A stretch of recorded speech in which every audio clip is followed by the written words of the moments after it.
আচ্ছা, তো আজকে আমরা আগের ক্লাসে আমরা ইউনিট 9 এর একটা ওভারঅল ক্লাস করেছিলাম।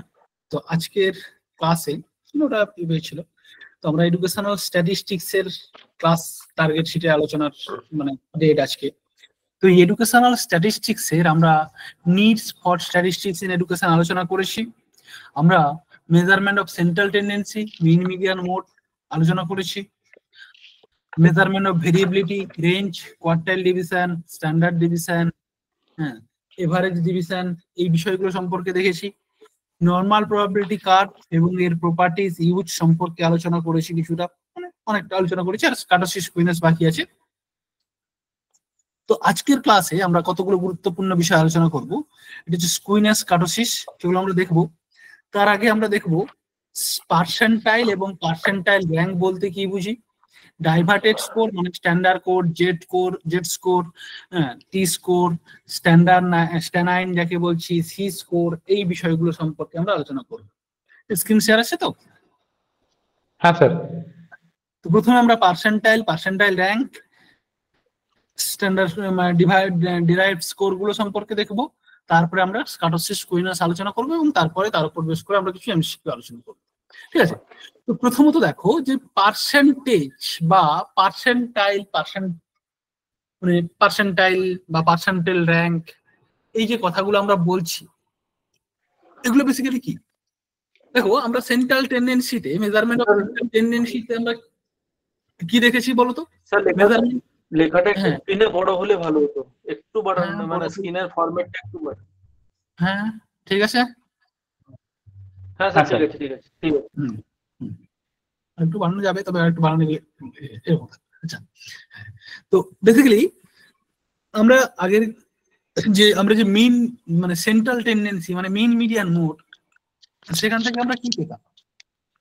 সেখান থেকে কোনো ডেটা আছে, যাদের মাইক্রোফোন অন আছে, তো কোনো ডেটার আমরা সেখান থেকে কি পেতাম বলতো? কোনো ডেটার সেন্ট্রাল টেন্ডেন্সি বা কেন্দ্রবিন্দুতে বা মাঝখানে কোন ডেটাটা আছে, বা কোনো একটা নির্দিষ্ট সংখ্যাকে পুরো সামগ্রিক বন্টনের প্রতিনিধি হিসেবে রিপ্রেজেন্ট করতাম। আমি বললাম ক্লাসে, তুমি বা ধরো তোমার মাধ্যমিকে 7টা সাবজেক্ট ছিল, 7টা সাবজেক্টে তুমি 75% নাম্বার পেয়েছো। এই 75% নাম্বার মানে এই 75% নাম্বার গড়ে পেয়েছো, এভারেজে বা মিন যাকে আমরা বলছি। এই মিনের সাহায্যে এই 75% নাম্বার কি তোমার সমগ্র সাবজেক্টের বা সমগ্র পরীক্ষার ফলটাকে একটা সংখ্যার দ্বারা রিপ্রেজেন্ট করছে। মিডিয়ান মোডও তাই। আমরা ভেরিয়েবিলিটিতে কি দেখছি? রেঞ্জ, এসডি, এগুলোতে কি দেখছি? এগুলোতে দেখছি একটা স্টুডেন্ট একটা স্কোর থেকে কতটা দূরে আছে, কতটা ডিস্টেন্সে বিলং করছে, ক্লাসের যে সমস্ত সকলের রেজাল্ট, তাদের রেঞ্জটা বা বিস্তৃতিটা কেমন, মানে কতটা ছড়িয়ে ছিটিয়ে আছে, এই বিষয়গুলো আলোচনা করছিলাম। এইবার যদি আমাদের এখন প্রশ্ন করা হয় যে আচ্ছা, এই যে আমি 75% রেজাল্ট পেয়েছি মাধ্যমিকে, গড়ে 75% নাম্বার পেয়েছি, এই নাম্বারটা অন্য কারোর থেকে কত ভালো না খারাপ, সেটা কি আমরা বার করতে পারবো এই সেন্ট্রাল টেন্ডেন্সি বা সেন্ট্রাল ভেরিয়েবিলিটি থেকে? পারবো না। আমরা এর জন্য পার্সেন্টেজ বা পার্সেন্টাইলের সাহায্যে আমরা কিন্তু গ্রুপের সঙ্গে কম্পেয়ার করতে পারবো, পার্সেন্টাইল র্যাঙ্কের সঙ্গে গ্রুপের সঙ্গে কম্পেয়ার করতে পারবো। তোমাদের যে মাধ্যমিকের রেজাল্ট, উচ্চ মাধ্যমিকের রেজাল্ট, গ্রাজুয়েশনের রেজাল্ট, এগুলো দেখবে সব কিছু থাকে, এগুলো থাকে সব পার্সেন্টেজে বা শতাংশে। পার্সেন্টেজ সমস্যা করে, বুঝলে?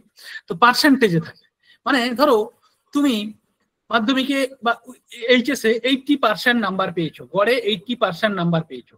এই যে 80% নাম্বারটা, এটা কার? তোমার ইন্ডিভিজুয়াল স্কোর তো, ব্যক্তিগত স্কোর তো। হ্যাঁ স্যার।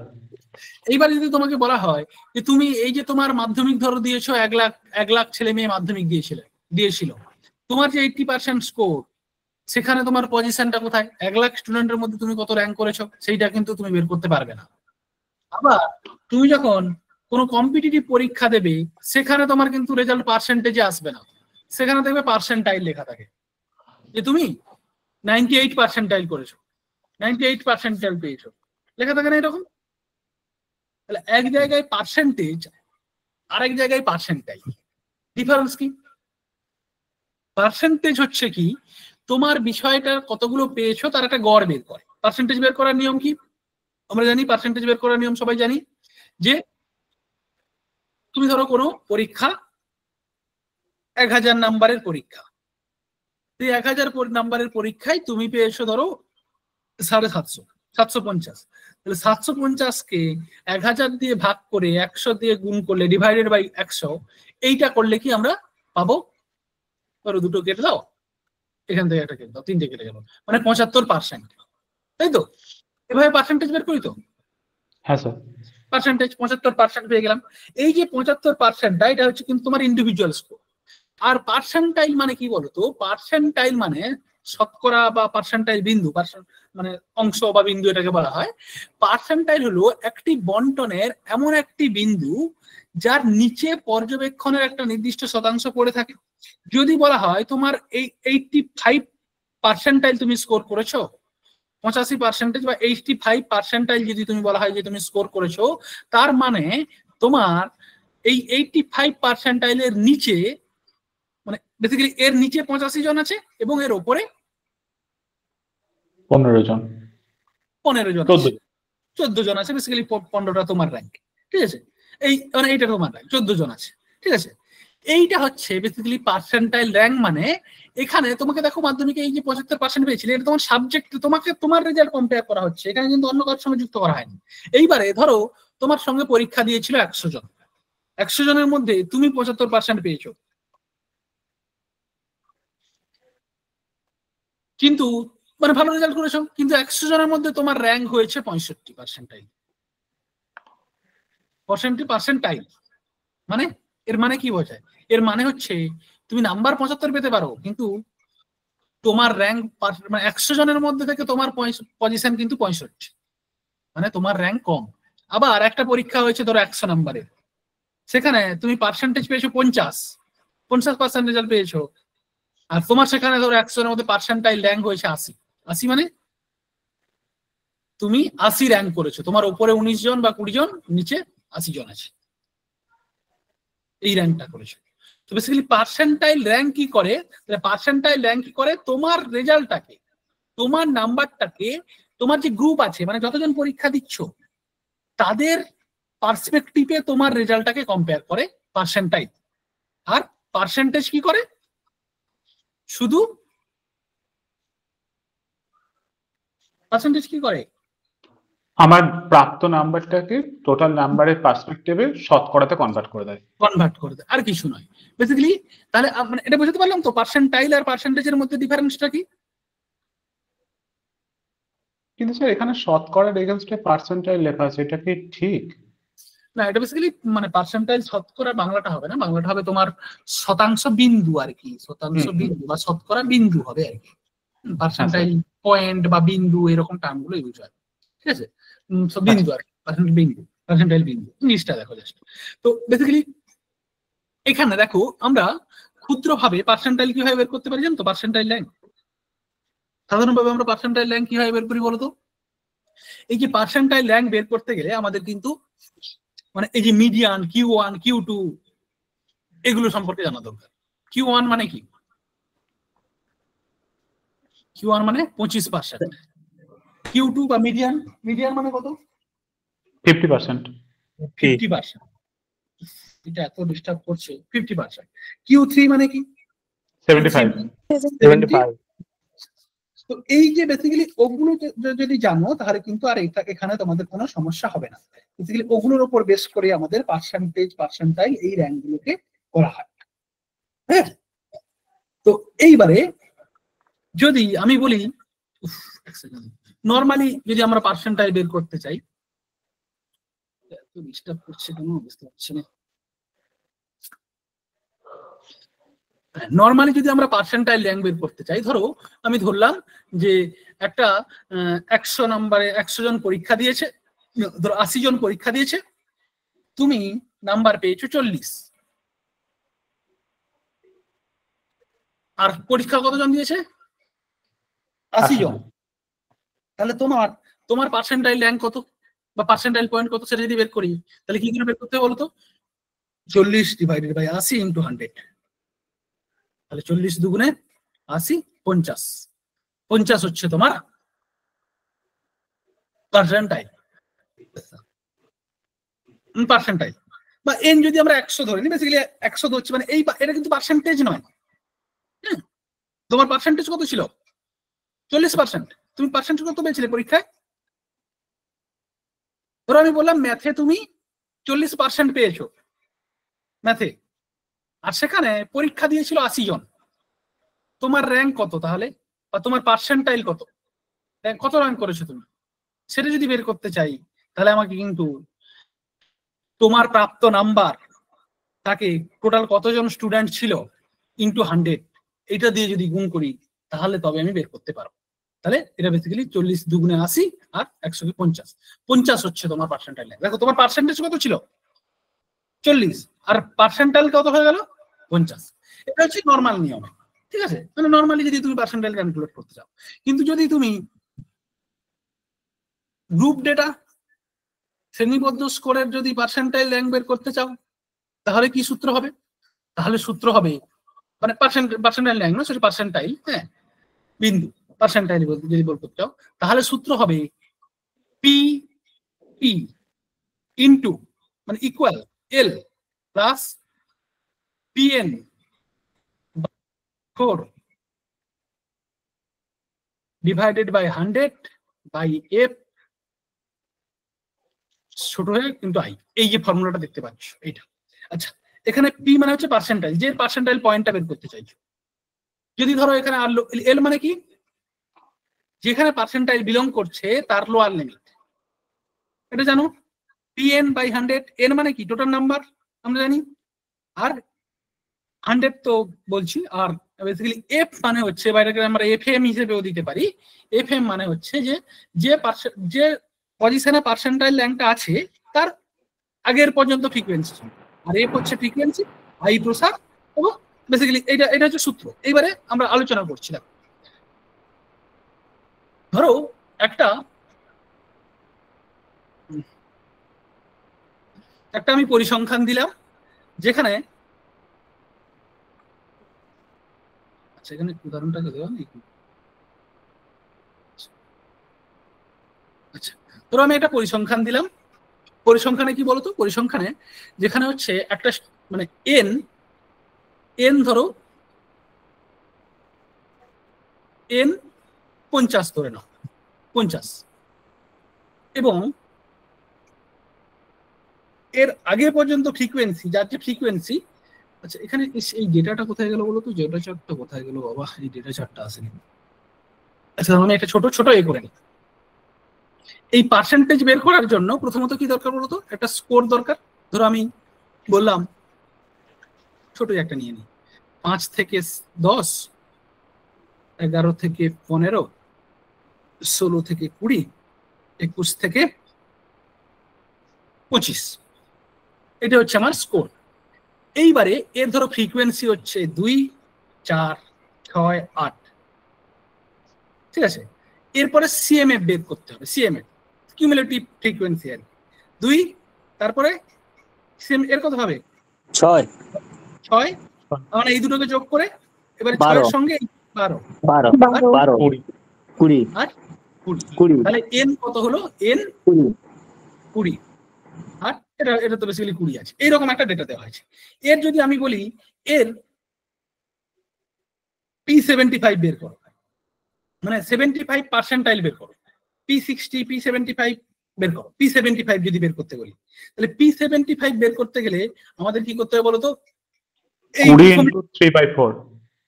এই প্রথমে এটা বের করতে হবে। 75 বের করতে গেলে এই যে 75 মানে এখানে দেখো 60% বের করার জন্য আমরা যে বললাম না, যে এই যে বললাম এখানটায় পিএন মানে হচ্ছে যেটা আমি বের করতে চাইছি, যেই পয়েন্টটা আমি বের করতে চাইছি, আমি কতটা বের করতে চাইছি, 75% বের করতে চাইছি, তো 75 এর পয়েন্ট বের করতে চাইছি তো তার মানে 75 ইনটু কত আমার এন, 20 into 75 by 100, তো 75 ইনটু 20 করলে কত হবে স্যার? 15 আসবে आंसर। 15, তাই তো? হ্যাঁ স্যার, 15। তাহলে 15টা হচ্ছে আমার কি, এটা বেরোলো। তাহলে তুমি যদি বলো lower limit plus 15 minus F by F M F into I. তাহলে আমরা লোয়ার লিমিট কোনটা, এই যে 15টা বেসিক্যালি আমাদের সিএমএফ কিউমুলেটিভ যে ফ্রিকোয়েন্সি বের করছিলাম, এর 15টা কোথায় বিলং করছে বলো তো? একদম লাস্টেটাতে হবে স্যার, 21 থেকে 25 এর পরে 20টাতে। তাহলে এই হ্যাঁ এই এখানে আমার 15 আছে, মানে 12 থেকে 13 থেকে 20 পর্যন্ত এখানে আছে, মানে বেসিক্যালি 15 এখানে আছে। এর লোয়ার লিমিট কত?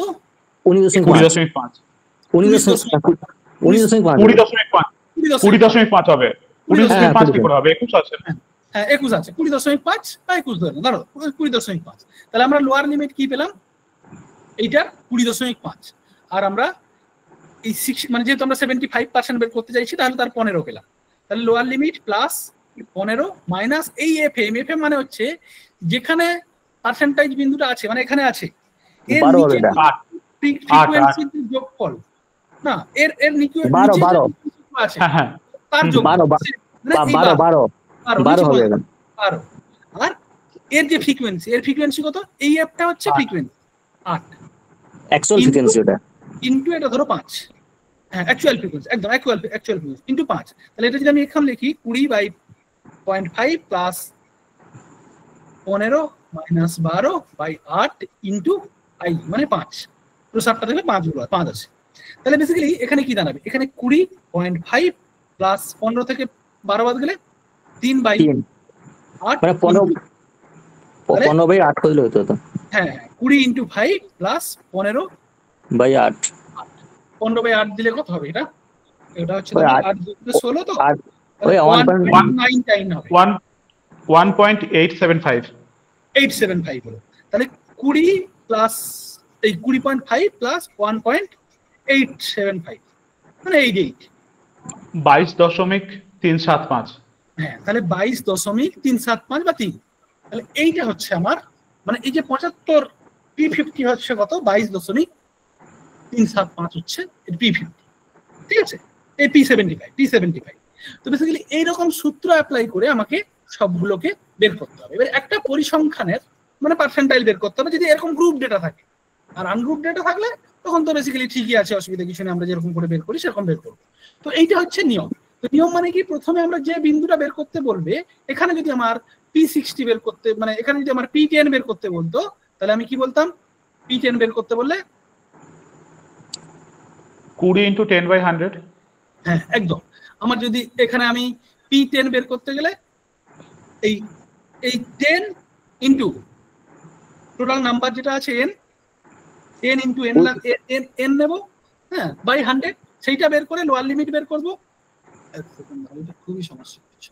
সেইটা বের করে লোয়ার লিমিট বের করবো। লোয়ার লিমিট বের করার পর আমরা লোয়ার লিমিট যখন সেইটা বের করে আমরা সিএমএফটা বের করবো, তার লোয়ার লিমিট যেভাবে ক্যালকুলেট করে আমরা করে রাখবো।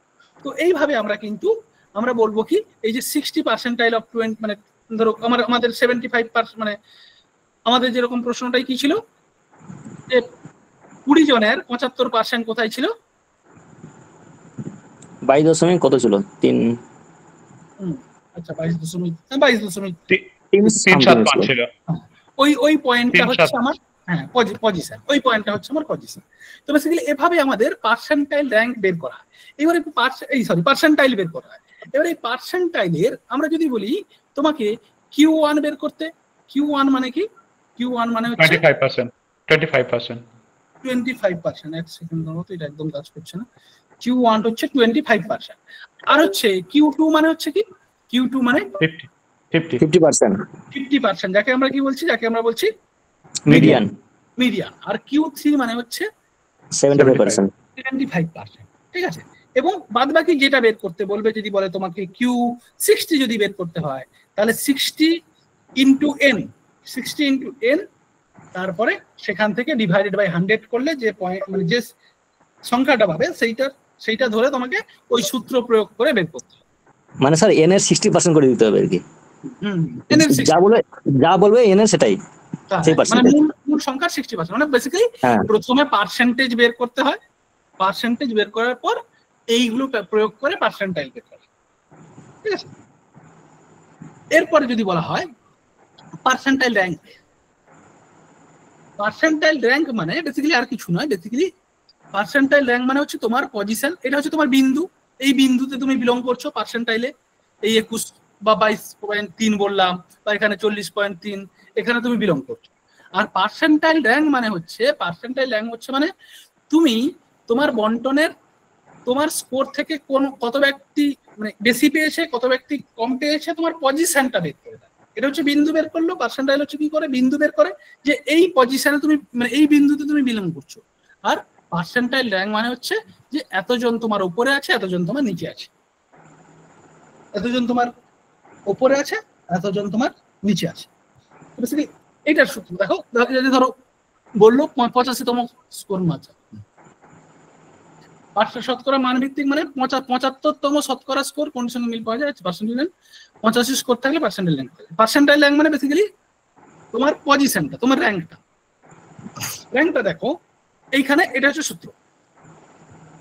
তোমার যদি র্যাঙ্ক দেওয়া থাকে,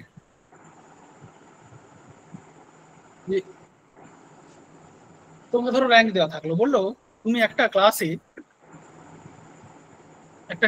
কেউ মানে 80% নাম্বার পেয়েছে না, ধরো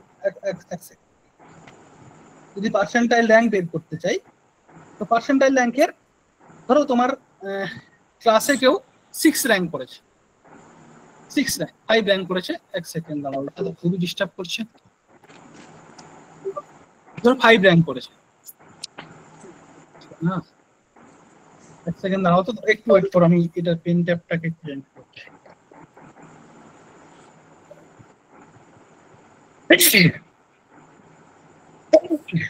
এক সেকেন্ড দাঁড়াও, একটু পেন ট্যাপ নিয়ে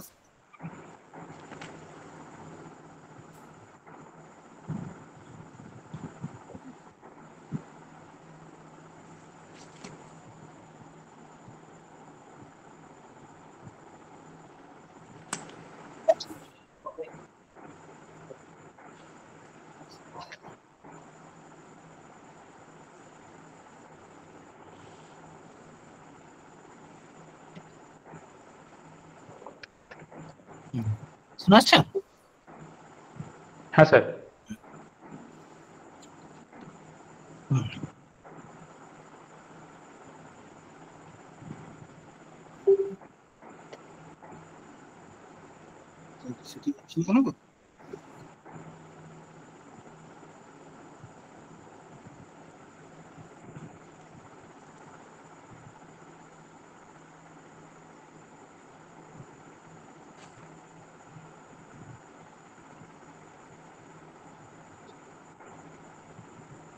এই তো কিছু সমস্যা হচ্ছে ফাইলের।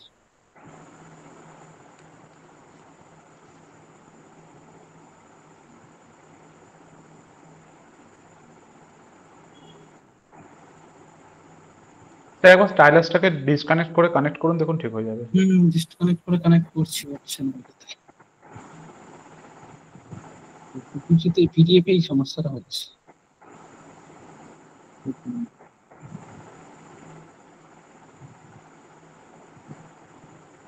স্যার একটা পিপিটির ব্ল্যাঙ্ক পেজ নিয়ে নিন না ক্যালকুলেশনটার জন্য। পিপিটি প্ল্যান থেকে কি হবে দেখুন মনে হয় এইটা থেকে হচ্ছে, এটার উপরে হচ্ছে নাকি দেখি।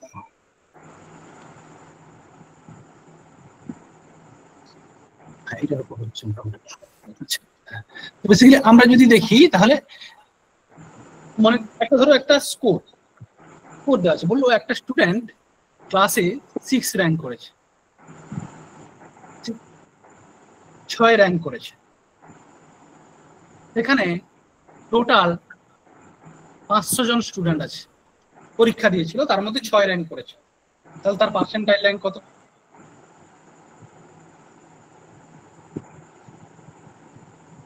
এই তার পার্সেন্টাইল থেকে মানে 6 র্যাঙ্ক থেকে যদি আমরা পার্সেন্টাইল বের করতে চাই, তাহলে কিন্তু আমাকে এই নিয়মটা অ্যাপ্লাই করতে হবে।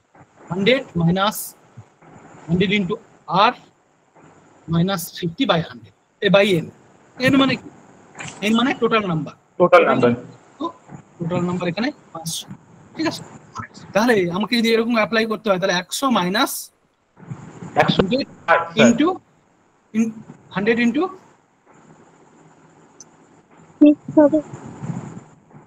100 minus 100 into 6 minus 50 by N হচ্ছে 500 500। তাহলে কি দাঁড়াবে বলো তো? তাহলে দাঁড়াবে এখান থেকে 600 থেকে 50 বাদ যাবে, তাই তো? 100 মাইনাস 550 বাই 500, তাই তো? এবারে 500 কে যদি 550 দিয়ে ভাগ করো কত হবে? 11/10। 11 বাই মানে 11/10 মানে ওই 1 পয়েন্ট কত হবে বলো? 1.1 তো 1.1 হবে। তাহলে 1.1 100 থেকে 1.1 বাদ গেলে কত? তার পার্সেন্টাইল 98.9 98.9। এইটা হচ্ছে তার পার্সেন্টাইল র্যাঙ্ক। দেখো এখানে এন 500 হোক, 1000 হোক, 10,000 হোক, মানে এর উপরে কয়জন আছে? 98.9 মানে যদি লোক সংখ্যা হিসেবে ধরা হয়, বেসিক্যালি পূর্ণ সংখ্যা ধরে নাও, 99 করে দাও, মানে এর র্যাঙ্ক কত?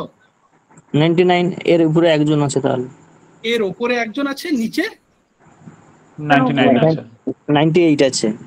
না, মানে এর 98 লোক নেই, এর নিচে হচ্ছে 98% লোক আছে। হ্যাঁ হ্যাঁ হ্যাঁ, আর বেসিক্যালি এর র্যাঙ্ক তো 6, তাই না? এর র্যাঙ্ক তো 6, কিন্তু পজিশনটা কোথায়?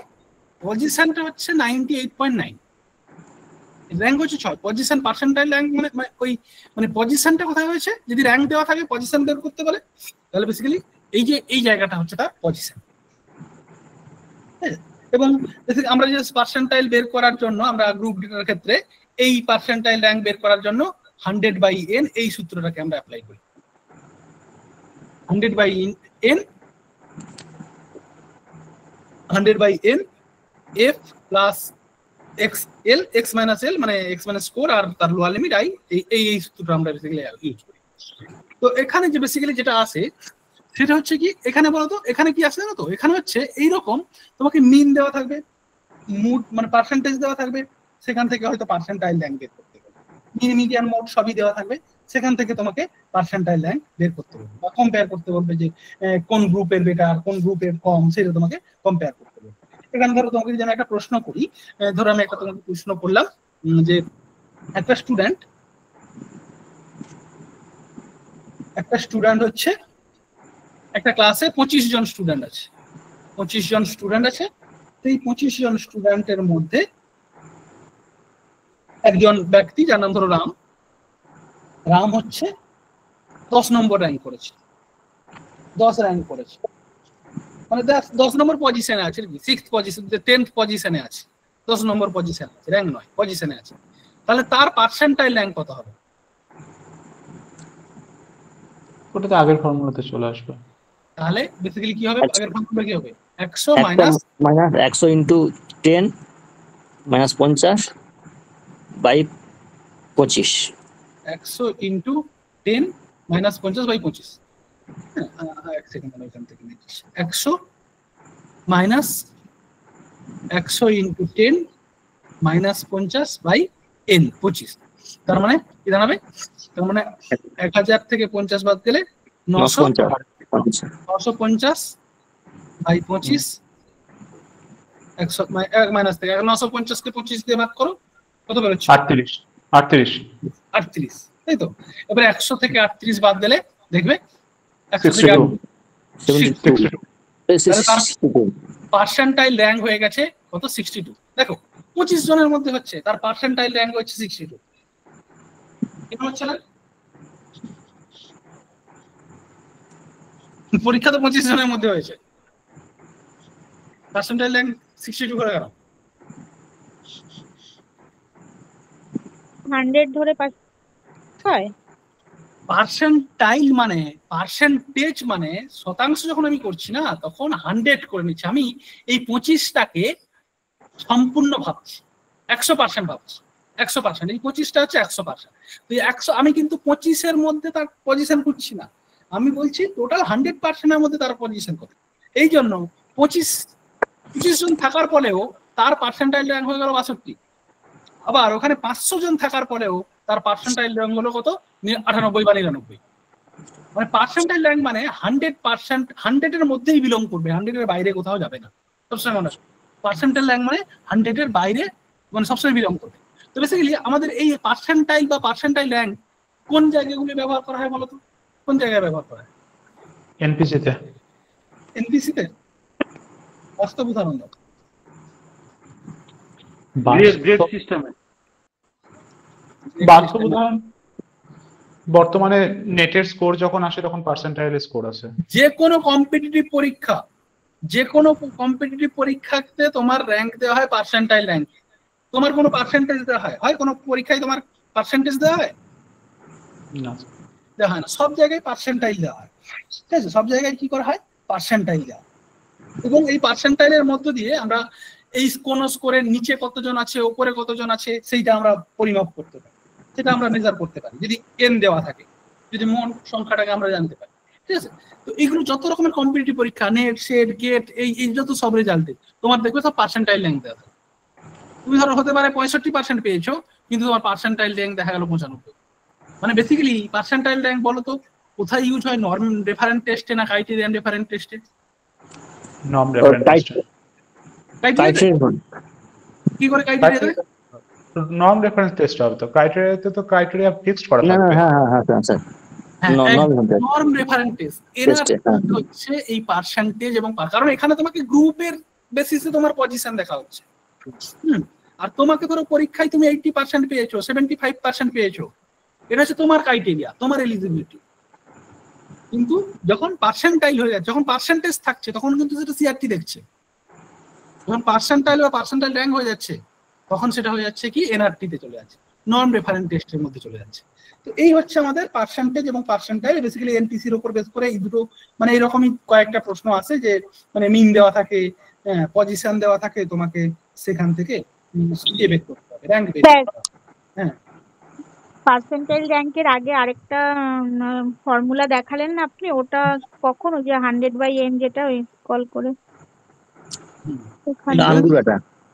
এটা তো না আরেকটু ওপরে স্যার, ওই যে পার্সেন্টাইল র্যাঙ্কের আরেকটা ফর্মুলা দেখালেন না, আরেকটা ফর্ম।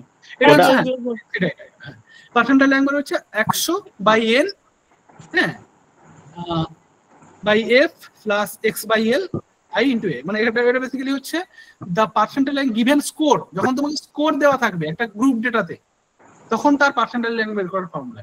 যদি ধরো এখানটাই দেখো, এখানে বলা হচ্ছে পার্সেন্টাইল র্যাঙ্ক, ধরো তুমি একটা স্টুডেন্ট, একটা ধরো ক্লাস n হচ্ছে 500 ধরে নাও, 500, আর একটা স্টুডেন্ট স্কোর করেছে হচ্ছে মানে 90, এবং এর লোয়ার লিমিট ধরে নাও তুমি, এখানে আমরা সুবিধার জন্য ধরে নিলাম এর লোয়ার লিমিট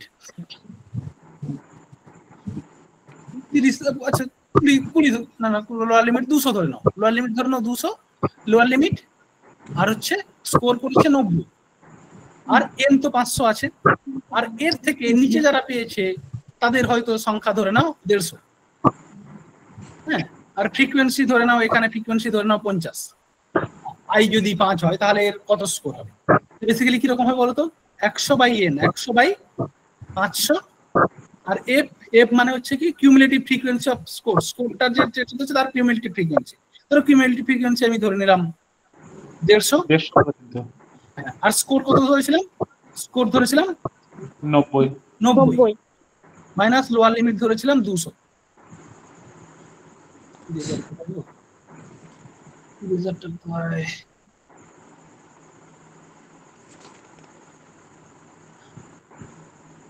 বেসিক্যালি এই সমস্যা না, এটা খুব একটা ভয়ঙ্কর সমস্যা।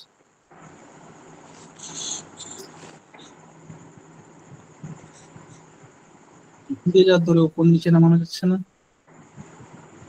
আমি এটা একটু পরিষ্কার করে নিচ্ছি।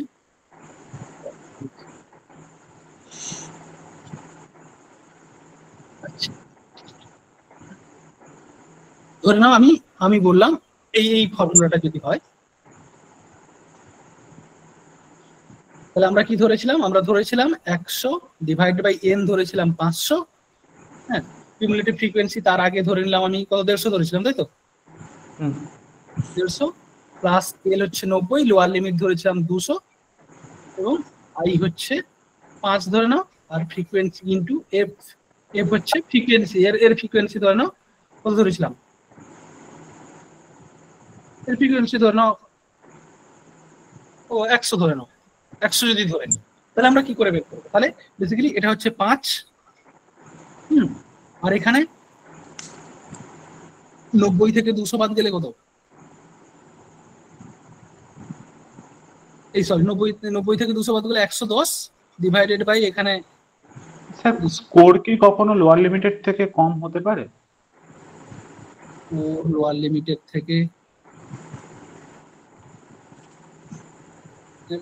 থেকে স্কোর না, হ্যাঁ লোয়ার মানে এরকম দেখতে হবে। ঠিক আছে, যদি আমি জানি না স্যার, আমার মনে হয় লজিক্যালি হয় না, লোয়ার লিমিটেড থেকে একটু বেশি হওয়া দরকার, মানে লোয়ার লিমিট যেটা হবে তার থেকে স্কোরটা বেশি হয়। আমি কনফার্ম নয় স্যার, মানে আমার যেটা মনে হচ্ছে স্যার। হতে পারে স্কোর লোয়ার লিমিটেড থেকে, লোয়ার লিমিট মানে বেসিক্যালি স্কোরেরই লোয়ার লিমিট থাকে একদম। ঠিক আছে, স্কোয়ার লিমিটটা হয়তো লোয়ার লিমিটটা হয়তো বেশি হতে পারে। ঠিক আছে, ধরে দাও আচ্ছা এটাই 200 ধরে নাও। যাই হোক, আমি যেটা বলছিলাম, তো এই যেটা মাইনাসে আসবে, অন্য কিছু তো অসুবিধা হবে না। মাইনাসে আসবে, হ্যাঁ মাইনাস হলে মানে বেশি, হ্যাঁ মাইনাস -189। আমরা বেসিক্যালি এইভাবে এই সূত্রটা অ্যাপ্লাই করে আমরা কিন্তু ক্যালকুলেট করে আমরা মানে স্কোরের উপর বেস করে পার্সেন্টাইল র্যাঙ্কও বের করে নিতে পারবো। পার্সেন্টাইল র্যাঙ্কও বের করতে এই সূত্রটা আমাকে অ্যাড করতে হবে। যদি পজিশন দেওয়া থাকে তাহলে তখন আমাকে সেক্ষেত্রে এই সূত্রটা ইউজ করতে হবে। যাই হোক, সেটা আমি আলোচনা মানে প্রশ্ন সলভ করার সময় বলছি বা করবো পরে। ঠিক আছে, আমরা এরপরে মানে বেসিক্যালি আমরা দুটো বিষয় বুঝলাম, যে পার্সেন্টাইল বের করার নিয়ম হচ্ছে এইটা, আর পার্সেন্টাইল র্যাঙ্ক বের করার সূত্র হচ্ছে এটা, এবং এভাবে আমরা সূত্র অ্যাপ্লাই করে পার্সেন্টাইল র্যাঙ্ক গুলোকে আমরা বের করি। ঠিক আছে, মানে স্যার এই জন্য আপনাকে বললাম স্যার, কারণ যদি স্কোর যদি লোয়ার লিমিটের থেকে কম হয়ে যায় তাহলে পার্সেন্টাইল র্যাঙ্ক নেগেটিভে চলে আসবে, যেটা পসিবল নয় স্যার। না, নেগেটিভে আসবে না, মানে প্লাস 100 থেকে প্লাস মাইনাসে মাইনাসই হবে। মানে 100 পর তো প্লাস আছে, মানে এখানে তো প্লাসটা আছে। দেখুন আপনি যেটা ধরেছেন সেটা ক্যালকুলেট করলে নেগেটিভে আসবে। মানে আমার অ্যান্সার হলো -189। তারপরে এখান থেকে এটা করে হচ্ছে, এটা থেকে করে -189 পুরো করে নিচ্ছে, পুরো করা হয়ে গেছে। তাহলে ঠিক আছে, তাহলে হবে না, তাহলে এটা মানে বিষয়গুলো ঠিক আছে। ঠিক আছে, তো বেসিক্যালি আমাদের পার্সেন্টেজ এবং পার্সেন্টাইল র্যাঙ্ক হচ্ছে এইরকম ভাবে বের করা। ঠিক আছে, এভাবে পার্সেন্টাইল র্যাঙ্ক আমাদের বের করা। বেসিক্যালি এই তো পার্সেন্টাইল র্যাঙ্ক বের করতে গেলে ওই বেসিক্যালি এই পার্সেন্টেজ বের করে দিলে তারপরে বেসিক্যালি ওখান থেকে আমরা 100 বের করে এই সূত্রটা অ্যাপ্লাই করে পার্সেন্টাইল র্যাঙ্ক বের করতে পারবো। যাই হোক, তো এরপরে আমরা চলে যাচ্ছি স্ট্যান্ডার্ড স্কোরে। স্ট্যান্ডার্ড স্কোর হচ্ছে কি বলতো, যে আমরা যদি কারো র ডেটা দেখি, র ডেটা থেকে আমরা কিন্তু কোনো ডেটা মানে কনক্লুশন বলতে পারি না। যেরকম আমি আগে ক্লাসে বলেছিলাম এনপিসি, যার উপর যদি একজন ম্যাথে 50 পেয়েছে, ইংলিশে 40 পেয়েছে, তাহলে আমি বলতে পারি না যে ম্যাথে বেশি পেয়েছে ইংলিশে কম পেয়েছে। এটাকে আমি বলতে পারবো? ভালো করেছে ইংলিশে, ম্যাথে খারাপ করেছে, এটা কিন্তু আমি বলতে পারবো না। কারণ বলতে পারবো না কেন? ভালো খারাপ কম্পেয়ার হয় ওই গ্রুপে অন্যজনের র্যাঙ্ক কত তার উপর বেস করে ভালো খারাপটা আমরা ক্যালকুলেট করি, তাই তো? তো এই জন্য আমরা কি করি, এই জন্য আমাদের ডেটাগুলোকে আমরা স্ট্যান্ডার্ড স্কোরে নিয়ে আসি। স্ট্যাটিস্টিক্সে কি করা হয়, নর্মাল ডেটাগুলোকে র স্কোর থেকে কোনো সিদ্ধান্ত নেওয়া হয় না, এবং সিদ্ধান্ত নিতে পারাও যায় না। তো সেক্ষেত্রে আমাদের কি করা হয়, স্ট্যান্ডার্ড স্কোর বা স্ট্যান্ডার্ড স্কোরে আমাদের কিন্তু ভাগ করতে হয় সেগুলো। যদি স্ট্যান্ডার্ড স্কোরে যদি টাইলস গুলো দেখো, র স্কোর থেকে আমরা কিন্তু কোনো রকম ডিসিশন নিতে পারি না। সেক্ষেত্রে আমাদের ডিরাইভড স্কোর বা আদর্শ স্কোর আমরা করি, আদর্শ স্কোর নির্ণয় করি, এবং সেই আদর্শ স্কোর থেকে আমরা বের করি। যেরকম হচ্ছে আদর্শ স্কোর গুলোর মধ্যে স্ট্যান্ডার্ড স্কোর থাকে, Z score, T score, H score বা সি স্কোর, স্ট্যানাইন, আর একটা ওই পার্সেন্টাইল র্যাঙ্ক থেকে আমরা ডিসিশন নিতে পারি। কিন্তু র স্কোর থেকে আমরা ডিসিশন নিতে পারবো না। পার্সেন্টাইল র্যাঙ্ক এবং পার্সেন্টেজ যেটা বললাম, সেক্ষেত্রে আমরা সেখান থেকে ডিসিশন নিতে পারবো যে উপরে কতজন আছে, নিচে কতজন আছে, কিন্তু র স্কোর থেকে আমি ডিসিশন নিতে পারবো। আর স্ট্যান্ডার্ড স্কোরে মানে এই র স্কোরকে প্রথমে আমরা কি করি, স্ট্যান্ডার্ড স্কোরে রূপান্তর করি। হ্যাঁ, জেড স্কোর হতে পারে, টি স্কোর হতে পারে, এইচ স্কোর হতে পারে, সি স্কোর, এগুলোকে আমরা রূপান্তর করি, তারপরে আমরা ডিসিশন নিই। তো বেসিক্যালি এই স্ট্যান্ডার্ড কোর মানে স্কোর বা ডিরাইভড স্কোর, এটা বেসিক্যালি আমরা এনপিসি নরমাল প্রবাবিলিটি কার্ভ, যে আগে ক্লাসে আলোচনা করলাম, নরমাল প্রবাবিলিটি কার্ভের উপর বেস করে আমরা তৈরি করি। নরমাল প্রবাবিলিটি কার্ভের উপর বেস করে আমরা তৈরি করি। তো এইগুলোর মধ্যে প্রথমত হচ্ছে জেড স্কোর। জেড স্কোর কি? জেড স্কোর হচ্ছে আমরা আলোচনা অলরেডি করেছি জেড স্কোরটা সম্পর্কে।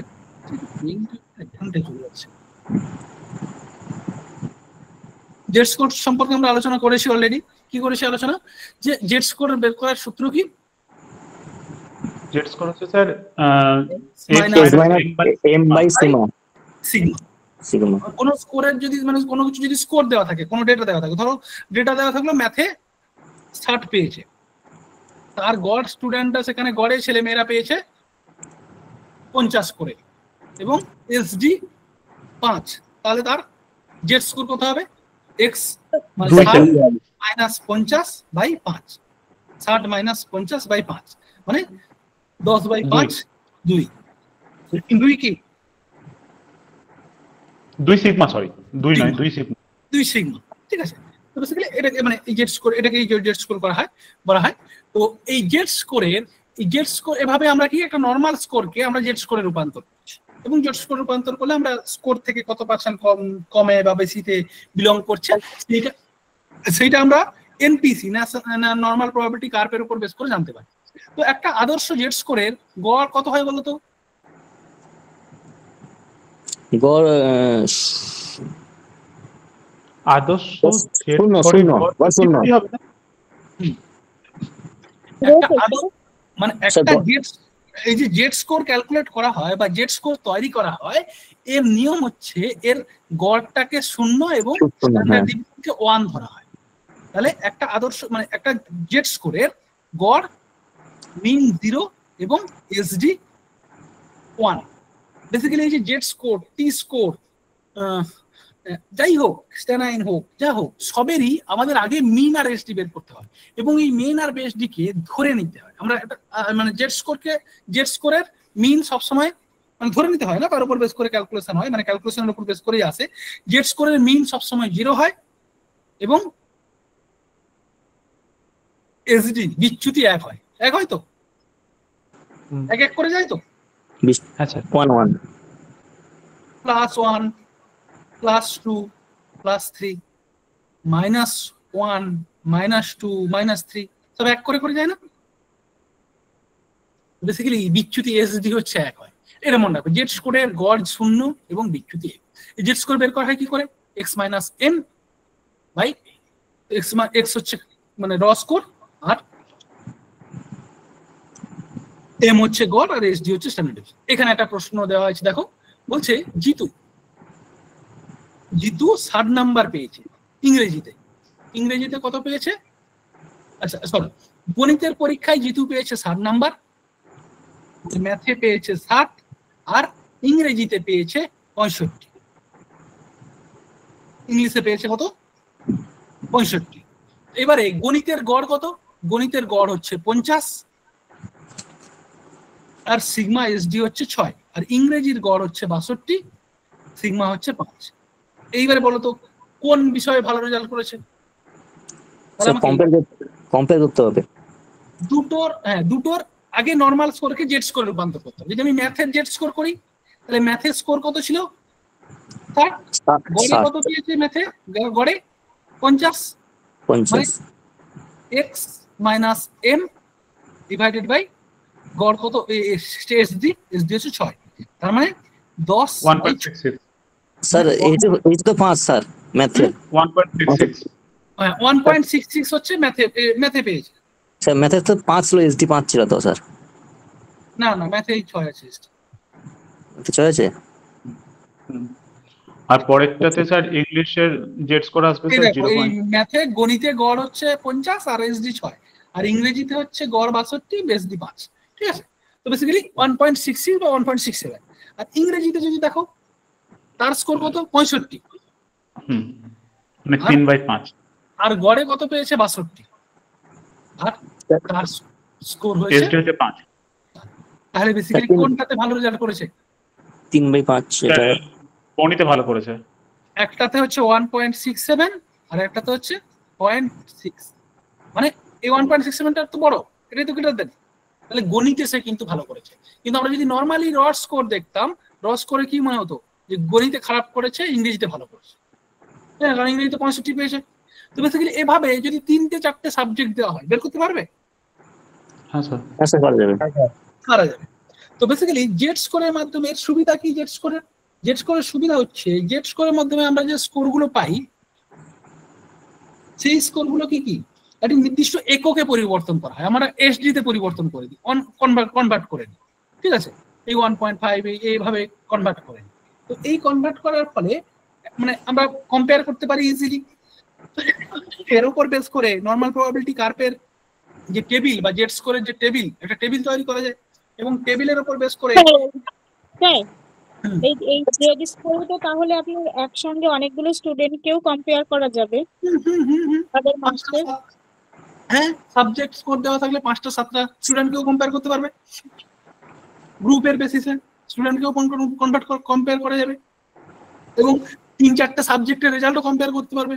এখানে 2টো সাবজেক্ট আছে, আমি যদি 4টে সাবজেক্ট দিয়ে দিই সেটাতেও কম্পেয়ার করতে পারবে, ঠিক আছে। যার মান বেশি হবে সেটাই ভালো, যার মান কম হবে সেটা খারাপ। স্যার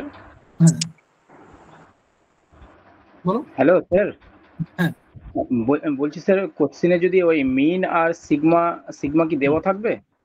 একদম, যদি তোমাকে এনপিসির কার্ভ ফলো করে আঁকতে বলা হয়, বেসিক্যালি মিন, সিগমা আর র স্কোর দেওয়া থাকে, এরকম করে দেওয়া থাকবে যে একটা এই যে প্রশ্নটা বললাম না, এইরকম প্রশ্নই থাকবে। হ্যাঁ, যে একটি স্কোরের 60% ম্যাথে 60% পেয়েছে, তাহলে কোন বিষয়ে জিতুর রেজাল্ট ভালো, হ্যাঁ, বা কোন বিষয়ে ভালো করেছে, তাহলে এইরকম ভাবে প্রশ্ন আসবে। এবং ধরো এখান থেকে যদি বলে যে ধরো এই 6 মান পেয়েছো কত, 1.67, তাহলে 1.67 মানে কত পার্সেন্ট ছেলে মেয়ে, এটা যদি এই আমি বললাম যে একটা স্টুডেন্টে মানে জেড স্কোর হচ্ছে 1.67, আমি যদি এবার বলি যে এটা হচ্ছে নর্মাল প্রবাবিলিটি কার্ভ ফলো করে, এনপিসি কে ফলো করে, তাহলে এর উপরে এবং নিচে কত পার্সেন্ট বা এর পজিশন কত পার্সেন্টে আছে, কি করে বের করে বলো তো?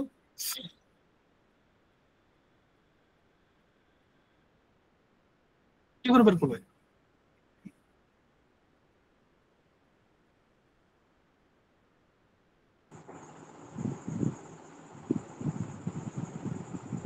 এক নম্বর উপায়, এর একটা সারণী দেওয়া থাকে, টেবিল দেওয়া থাকে, জেড স্কোরের একটা টেবিল থাকে না, জেড স্কোরের একটা টেবিল থাকে। যদি তুমি 1.67 সিগমাতে দেখো, সেখানে দেখবে এইরকম ধরো 45-25 এই আছে, তার মানে 45 এর মাঝে দুটো সংখ্যার মাঝে এরকম পার্সেন্টেজ, মানে 45.25% হচ্ছে মানে এই পজিশনে স্টুডেন্টটা বিলং করছে, ঠিক আছে, এই পজিশনে স্টুডেন্টটা বিলং করছে, এই টেবিল থেকে আমরা বের করতে পারি। এছাড়াও আমরা ক্যালকুলেশন করেও বের করতে পারি, সেটা হচ্ছে তোমার সেক্ষেত্রে নিয়ম হচ্ছে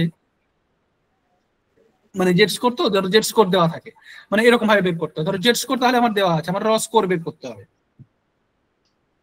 ধরো জেড স্কোর দেওয়া আছে 2, হ্যাঁ, ধরো দেখা গেল যে একটা স্টুডেন্টের জেড স্কোর 2 দেওয়া আছে, মিন দেওয়া আছে ধরো 50, আর এসডি দেওয়া আছে ধরো 5, তাহলে যদি তোমাকে র স্কোর বের করতে বলে কত নাম্বার পেয়েছে বা কত শতাংশের কাছে আসছে যদি বের করতে বলে, তাহলে কি হবে জানো তো? র স্কোর বের করতে বললে হবে এরকম, ওই নিয়মই হবে যে Z equal X minus M divided by SD. Z কত? 2 ইকুয়াল এক্স, মানে আমরা পাইনি, এক্স কোডটা পাইনি, কিন্তু মিন পেয়েছি 50 বাই এসডি 5, তাই তো? তাহলে এটা দেখো 10 কেটে যাচ্ছে, 10 5 50, তাহলে 2 equal X minus 10, 2 equal X minus 10। তাহলে এবার যদি বলো যে 2 equal X minus 10, x equal sorry 10, হ্যাঁ স্যার হ্যালো, হ্যাঁ স্যার, এরকম মানে যেখানে ডবল ডিজিটের ইয়ে হয় সেখানে একটা ইয়ে দিয়ে আমি মানে কাটাকাটি হবে না, মানে a প্লাস বি থাকলে শুধু b কে কাটা যায় না স্যার, এটা ক্রস মাল্টিপ্লিকেশন করুন, 60 হবে স্যার। ক্রস মাল্টিপ্লিকেশন করে স্যার, 2 ইনটু 5 করুন 10, আর x মাইনাস 50 একদিকে থেকে যাবে, তাহলে x এর ভ্যালু মাইনাস 50টা ওইদিকে চলে গেলে 10 প্লাস 50 হয়ে যাবে, তাহলে 60, x equal to 60 sir.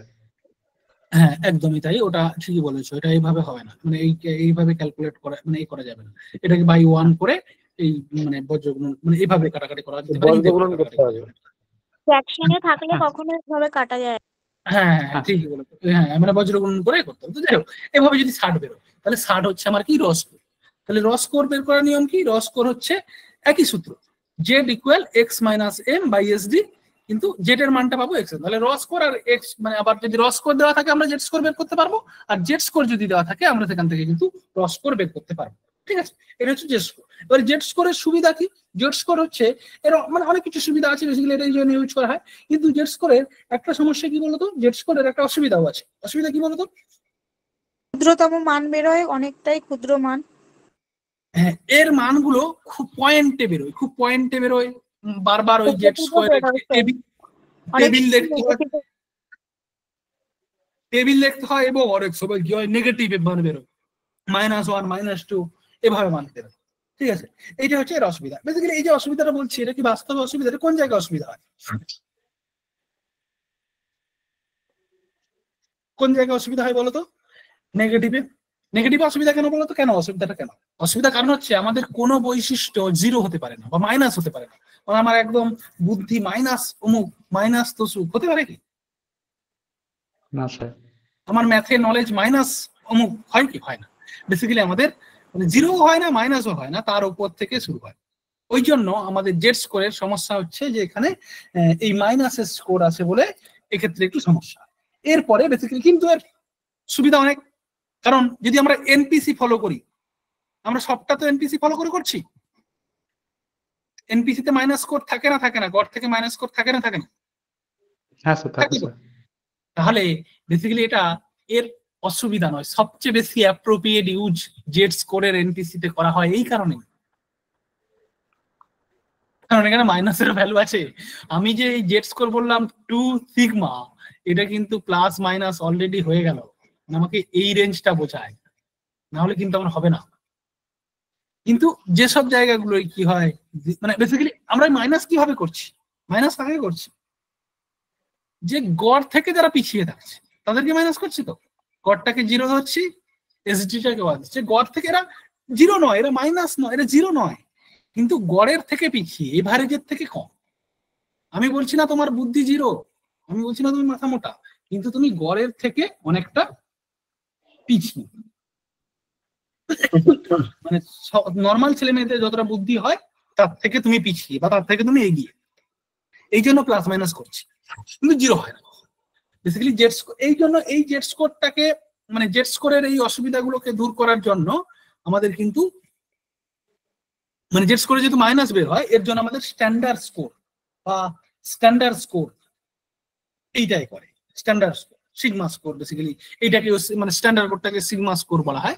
Standard স্কোরটা এখানে আছে, নিয়ে দেখি বলতো, আচ্ছা এখানে অনেক, আচ্ছা যাই হোক, ওইটাকে স্ট্যান্ডার্ড স্কোর করে করা হয়। স্ট্যান্ডার্ড করে মানে এই জেড স্কোরকে স্ট্যান্ডার্ড করে রূপান্তরিত করতে হয়, যেটাকে আমরা স্মল জেড স্কোর বলেও রিপ্রেজেন্ট করি। ঠিক আছে, স্মল জেড স্কোর। জেড স্কোরকে তো সিগমা স্কোর বলা হয়। হ্যাঁ, জেড স্কোরকে সিগমা স্কোর বলা হয়। বেসিক্যালি এর একটা স্ট্যান্ডার্ড স্কোর বলে আর কি। স্ট্যান্ডার্ড স্কোর মানে জেড স্কোরেরই আরেকটা আপডেটেড ভার্সন হচ্ছে স্ট্যান্ডার্ড স্কোর। ওইটা বের করার নিয়ম হচ্ছে, বলছি আমরা এক সেকেন্ড, ওইটা বেসিক্যালি কিভাবে বের করে বলো তো? ওইটা বের করার নিয়ম হচ্ছে মানে স্ট্যান্ডার্ড মানে আদর্শ স্কোর বা স্ট্যান্ডার্ড স্কোরও বলে ওটাকে।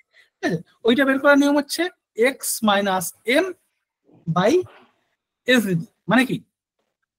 মানে Z score equal x dot minus m dot by sigma dot. ঠিক আছে, এখানে বেসিক্যালি মানে আদর্শ স্কোরকে একটা কনভার্ট করা হয়, ডিভিডেড করা হয়। x ডট মানে ওই যে আমরা বেসিক্যালি এ করে নিই, ত্রুটি বের করে। ঠিক আছে, এভাবে আমরা বের করি, ওটাকে স্ট্যান্ডার্ড স্কোর বলে। তাহলে প্লাস মাইনাসটা থাকে না, আর মানে বেসিক্যালি ওটা এ আসে না, মানে ওই আমাদের জেড স্কোরটাই মূল। ঠিক আছে, জেড স্কোরটাই থেকেই সব ক্যালকুলেশন গুলো করা যায়। স্ট্যান্ডার্ড স্কোরের ওই মানে আমরা বললাম না যে এখানে হচ্ছে প্লাস মাইনাস থাকে না, কিন্তু বেসিক্যালি আমরা প্লাস মাইনাসকে অসুবিধা বলছি জাস্ট বোঝার সুবিধার জন্য, জানার সুবিধার জন্য। একটা অসুবিধা খুঁজে বের করতে হবে, তাই অসুবিধা বের করি। কিন্তু বেসিক্যালি আমাদের প্লাস মাইনাস না হলে মান আমরা নির্ধারণ করতে পারবো না, আমরা এনপিসি তে ফেলতে পারবো না। শুধু প্লাস থাকলে আমরা এনপিসি তে ফেলতে পারবো?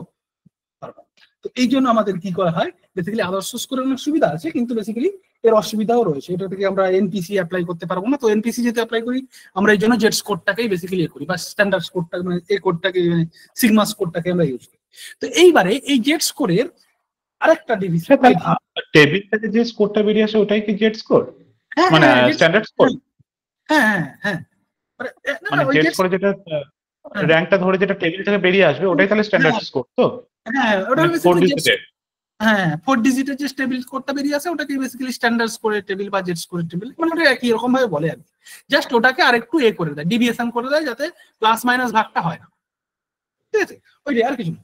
এরপরে ব্যাপারটা, এরপরে কি বলতো, আবার আরেকটা স্কোর আছে টি স্কোর। টি স্কোর কি? টি স্কোর হচ্ছে একটা আদর্শ স্কোর, যেখানে স্ট্যান্ডার্ড স্কোরের যে কিছু অসুবিধা, সেই অসুবিধাটাকে দূর করার জন্য আমাদের টি স্কোর ব্যাপার। টি স্কোর হচ্ছে এর একটা বিকল্প, ঠিক আছে? স্ট্যান্ডার্ড স্কোরে কি হয়, জেড স্কোরে কি হয়, মানগুলো মাঝে মাঝে ঋণাত্মকে হয়, আবার মাঝে মাঝে দশমিকে হয়। দশমিকে হচ্ছে না, পয়েন্টে চলে আসে না, 1.67, সে ক্যালকুলেশনে বিশাল সমস্যা হয় বের করা, খুঁজে বের করা। তো এইটা হচ্ছে তোমার এর অসুবিধা। এই পয়েন্ট খুঁজে বের করলে, এই পয়েন্ট ক্যালকুলেশন করতে করতে, পজিশন খুঁজে বের করতে, তোমার কাছে যদি টেবিল না থাকে সেই টেবিল থেকে খুঁজে বের করা বহুত মুশকিল হয়। তো এই জন্য এরা কি করেছে, এই অসুবিধা দূর করার জন্য টি স্কোর করেছে। টি স্কোরে কি করা হয়, টি স্কোরে মিনটাকে ধরা হয় 50, এসজিটাকে ধরা হয় 10। আমরা জেড স্কোরে কি করেছিলাম, মিন 0 এসডি 1, মিন 0 এসডি 1, আর টি স্কোরে হচ্ছে মিন 50 এসডি 10। তো এভাবে আমরা টি স্কোরে করি, স্ট্যান্ডার্ড স্কোরকে আমরা টি স্কোরে করি, মানে গড় 50 ধরে এবং স্ট্যান্ডার্ড ডিভিয়েশন 10 ধরে আমরা বের করি। কিরকম, এর একটা ফর্মুলা আছে। ফর্মুলাটা কি? ফর্মুলাটা হচ্ছে, টি স্কোর বন্টনের ফর্মুলা হচ্ছে যে 50, এখানে বাংলাতে আছে, আমি লিখে দিচ্ছি। টি স্কোরের ফর্মুলা হচ্ছে কি, 50 প্লাস 10 জেড বা 50 plus 10 X minus M divided by SD. মানে কি, জেড তো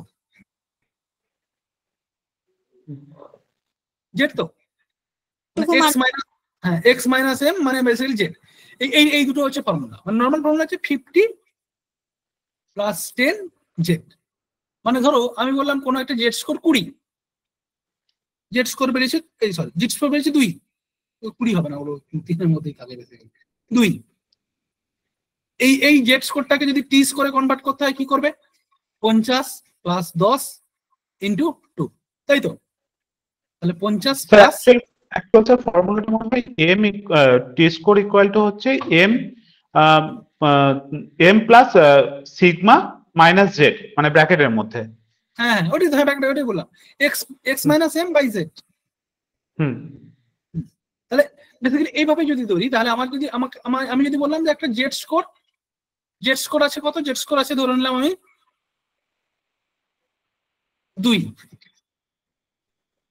2 জেড স্কোর আছে, বা আমি ধরে নিলাম 2 জেড স্কোর আছে। তাহলে জেড স্কোর 2, তার যদি টি স্কোর বের করি, কি করে বের করবো, 50 প্লাস 10 মিন প্লাস এসডি ইন্টু 2। তাহলে 50 প্লাস 10 দুগুণে 20, মানে টি স্কোর হয়ে গেল 70, ঠিক আছে? 70। এইবারে যদি বলি যে একটা জেড স্কোর আছে -2, তার কি হবে, তাহলে 50 প্লাস 50 মাইনাস 20, তার মানে হয়ে যাবে এটা 30 স্যার। 30 হবে। আচ্ছা, তাহলে বেসিক্যালি তাহলে কি করবো আমরা, 50 প্লাস 10 ইন্টু -2, তাহলে 50 প্লাস মাইনাস মাইনাস মাইনাস 20। হ্যাঁ প্লাসে মাইনাসে মাইনাস হবে, মাইনাস করলে কত হবে, -30। দেখো এখানে আমরা কোন স্কোর কি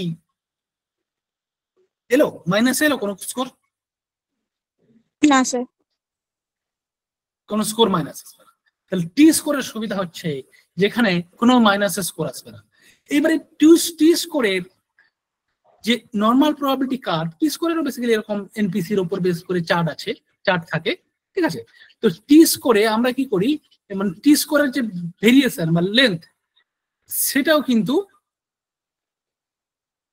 যদি এরকম নর্মাল প্রবাবিলিটি কার্ভ করো, আঁকো, মানে ধরে নাও, ধরো আমরা যদি জেড স্কোর করি, এখানে মিন 0, +1, +2, +3, -1, -2, -3, এটা কি? এটা কোন স্কোরের উপর বেস করে আমি করলাম? জেড স্কোরের উপর বেস করে, তাই তো? Z square. এবার যদি টি স্কোরের উপর বেস করে করো, কিরকম হবে? মিনে কি থাকবে? 50 তো, মানে 50, এদিকে +10, হ্যাঁ +10, 60, 70, 80, 90, 100, ঠিক আছে? এখানে হচ্ছে 40, 30, 20, 10, 0। বেসিক্যালি স্ট্যান্ডার্ড টি স্কোর 0 থেকে 100 পর্যন্ত বিস্তৃত। মানে যদি জেড স্কোরে দেখো +-5 পর্যন্ত বিস্তৃত থাকে, 5 সিগমা পর্যন্ত, ঠিক আছে? 5 সিগমা পর্যন্ত বিস্তৃত থাকে। কিন্তু আমরা কি জানি, +-3 মধ্যে কত স্কোর থাকে? 3 সিগমার মধ্যে 99.74। তাহলে এখানেও বেসিক্যালি এই 1, 2, 3 মানে 20 থেকে 1, 2, 3 80 মধ্যে, এর মধ্যেই 99% স্কোর কিন্তু বিলং করে যাবে। এই জন্য বেসিক্যালি এক্ষেত্রেও আমরা 3 সিগমা ধরে করতে পারি। কিন্তু টি স্কোর এরকম 5টা মানে 0 থেকে 100 পর্যন্ত এর রেঞ্জটা বিস্তৃত, ঠিক আছে? ঠিক আছে, 0 থেকে এ পর্যন্তই বিস্তৃত। কিন্তু এই 0 থেকে মানে 20 পর্যন্ত আর 80 থেকে 100-র মধ্যে একদম খুব কম সংখ্যক পার্সেন্টেজ থাকে যদি এনপিসি ফলো করে।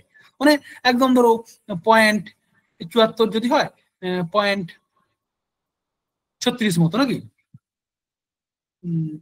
36 না, একটু বেশি, না 26, হ্যাঁ, মানে 0.26 মতো এই রেঞ্জগুলোই বিলং করবে। কিন্তু তাহলে টি স্কোরের বেসিক্যালি এটা রেঞ্জটা কিন্তু 0 থেকে 100 পর্যন্ত হয়, বুঝতে পারলাম? এরপরে টি স্কোরের স্যাম্পল সাইজ তো ম্যাক্সিমাম 30 হয় না স্যার? না, টি টেস্ট যখন ইউজ করি তো মানে ম্যাক্সিমাম 30 না। বেসিক্যালি নরমাল প্রবাবিলিটি আমরা যখন এই ইনফেরেন্সিয়াল স্ট্যাটিস্টিক্স ইউজ করি না, তখন হচ্ছে তার কতগুলো অ্যাজাম্পশন থাকে, মানে কতগুলো নিয়ম থাকে। তখন তুমি এই ইনফেরেন্সিয়াল স্ট্যাটিস্টিক্স এর প্যারামেট্রিক টেস্ট ইউজ করতে পারবে, তাই তো? এই কথাই বলছো তো তুমি। প্যারামেট্রিক ইউজ করার প্রথম নিয়ম হচ্ছে ডেটাগুলো কমসে কম অর্ডিনাল বা রেশিও স্কেলে থাকবে, প্রথম নিয়ম। 2 নম্বর নিয়ম হচ্ছে অবশ্যই এনপিসি কে ফলো করবে, ঠিক আছে? এবং মানে অর্ডিনাল নমিনাল রেশিও স্কেলে থাকবে। আর স্যাম্পল সাইজ সবসময় বড়, না ম্যাক্সিমাম 30 নয়, স্যাম্পল সাইজ বড় হবে। আমরা যদি বলি নরমাল প্রবাবিলিটি কার্ভ ফলো করতে চাই, তাহলে মিনিমাম 30টা থাকে। মিনিমাম 30 হচ্ছে থাকবে মিনিমাম। ম্যাক্সিমাম মানে 30-এর চেয়ে বড় হতে হবে, 30-এর চেয়ে বড় হতে হবে, 30 বড় নয়, 30-এর চেয়ে বড় হতে হবে, তবেই আমি সেখানে নরমাল প্রবাবিলিটি কার্ভ অ্যাপ্লাই করতে পারবো। বা সেটাই তখন ধরো যদি 30-এর কম ডেটা আছে, তাহলে কিন্তু আমি বলতে পারবো না সেটা নরমাল। টি টেস্টের জন্য তো 30-এর কমই হয় না স্যার? না, ওই টি টেস্ট যেখানে অ্যাপ্লাই হবে সেখানে তো 30-এর কম। এবার মানে টি টেস্টে যখন হবে না 30-এর স্যাম্পল সাইজ 30-এর বেশি হয়ে গেলে তো সেখানে জেড টেস্ট অ্যাপ্লাই করতে হবে, যেটা এনপিসি ফলো করছে, তাই নাকি স্যার? জেড টেস্ট, টি টেস্ট অ্যাপ্লাই করতে পারো। টি টেস্ট হচ্ছে বেসিক্যালি প্যারামেট্রিক টেস্ট ইউজ হয়। টি টেস্টেরই আরেকটা ভাগ আছে ম্যান ইউটিটি টেস্ট, সেটা নন প্যারামেট্রিক। ম্যান ইউটিটি টেস্ট, টি টেস্টকে আমরা প্যারামেট্রিক নন প্যারামেট্রিক 2 জায়গায় ইউজ করতে পারি, কিন্তু যেটা নন প্যারামেট্রিক সেটা হচ্ছে ম্যান ইউটিটি টেস্ট, ঠিক আছে? এরপর হচ্ছে সি স্কোর। সি স্কোর হচ্ছে আর কিছুই নয়, সি স্কোরে বা আমরা সি স্কোর বা সি স্কোর বলি, সি স্কোরে কি করা হয়? এইখানে দেখো টি স্কোরে ডেটাগুলোকে কত ভাগে ভাগ করা হয়, কটা গ্রুপে ভাগ করা হচ্ছে? 10টা না? 10টা তো। মিনকে 50 ধরে 10টাই তো ভাগ করা হচ্ছে, 0 থেকে 10 এরকম ভাগ করা। আর মানে 0 থেকে না, বেসিক্যালি মানে 10 থেকে 100 পর্যন্ত থাকে, 0 হয় না, 10 থেকে 100 পর্যন্ত থাকে। হ্যাঁ, তো এরপরে 10, 20, 30, 40, 50, 60, 70, 80, 90, 100। সরি, আমি একটা বিষয় ইনফরমেশন তোমাদের ভুল বললাম। টি স্কোর কিন্তু 0 নয়, 10 থেকে 100 10 থেকে 100 মধ্যে থাকে, ঠিক আছে? এর মানে বেসিক্যালি ওগুলো তো হয় না, মানে মেলে না কখনো। হ্যাঁ, মানে তাহলে স্যার 100ই বা কি করে হবে? মানে 0 হচ্ছে না যেহেতু, কারণ 0 হলে তো ম্যাচ করে যাবে, তাহলে 100 হলেও তো ওখানে উল্টো দিক থেকে ম্যাচ করে যাচ্ছে না স্যার? না না না, মানে হ্যাঁ, মানে ওটাই না, মানে ম্যাচ মানে 100 হলে হবে না, 100 পর হয় না, মানে কিন্তু মিলবে না, মানে নিচের স্কোরটা থাকে কিন্তু মিলবে না। মানে আমার তো নিচের এই অ্যাক্সেসটা এইটা আমি যত খুশি বলতে পারি, 0 করতে পারি, করতে পারি, ঠিক আছে? বিভিন্ন রকম ভাবে করতে করে, এটাই বলছে, এইটাই যে বলছে, এটা হচ্ছে সি স্কোর যে কি করছে না। সি স্কোর কি করছে, যে এনপিসি কার্ডকে 11টা ভাগে বিভক্ত করছে। বিস্তার কি করছে, 11টা ভাগে বিভক্ত করছে। সেটা হচ্ছে 0 থেকে 10 পর্যন্ত। ও টি স্কোর, আচ্ছা টি স্কোরটা দেখে নেবো। টি স্কোর মানে 0 থেকে 100 পর্যন্ত রেঞ্জটা হয়, ওখানে 11টা থাকে। এ হচ্ছে কি করছে, সি স্কোর কি করছে, সি স্কোরে 0 থেকে 10 পর্যন্ত। টি স্কোর 0 থেকে 100, আমি বই দেখলাম, 0 থেকে 100 হবে, 0 থেকে 100 হবে। -5 সিগমাতে 0, -5 সিগমাতে 0 আর +5 সিগমাতে 100। হ্যাঁ, একদমই তাই, একদম ঠিক আছে। আমি যেটা বলেছিলাম ঠিকই বলেছিলাম, ওটা ভুল নয়। আর হচ্ছে সি স্কোর হচ্ছে, এটা হচ্ছে 0 থেকে 10, 0 থেকে 10। টি স্কোর কি 0 থেকে 100, আর টি স্কোর আর সি স্কোর হচ্ছে 0 থেকে 10, ঠিক আছে? 0 থেকে 10 কিরকম, এরা এরকম ভাবে কার্ডটা করে, মানে আগে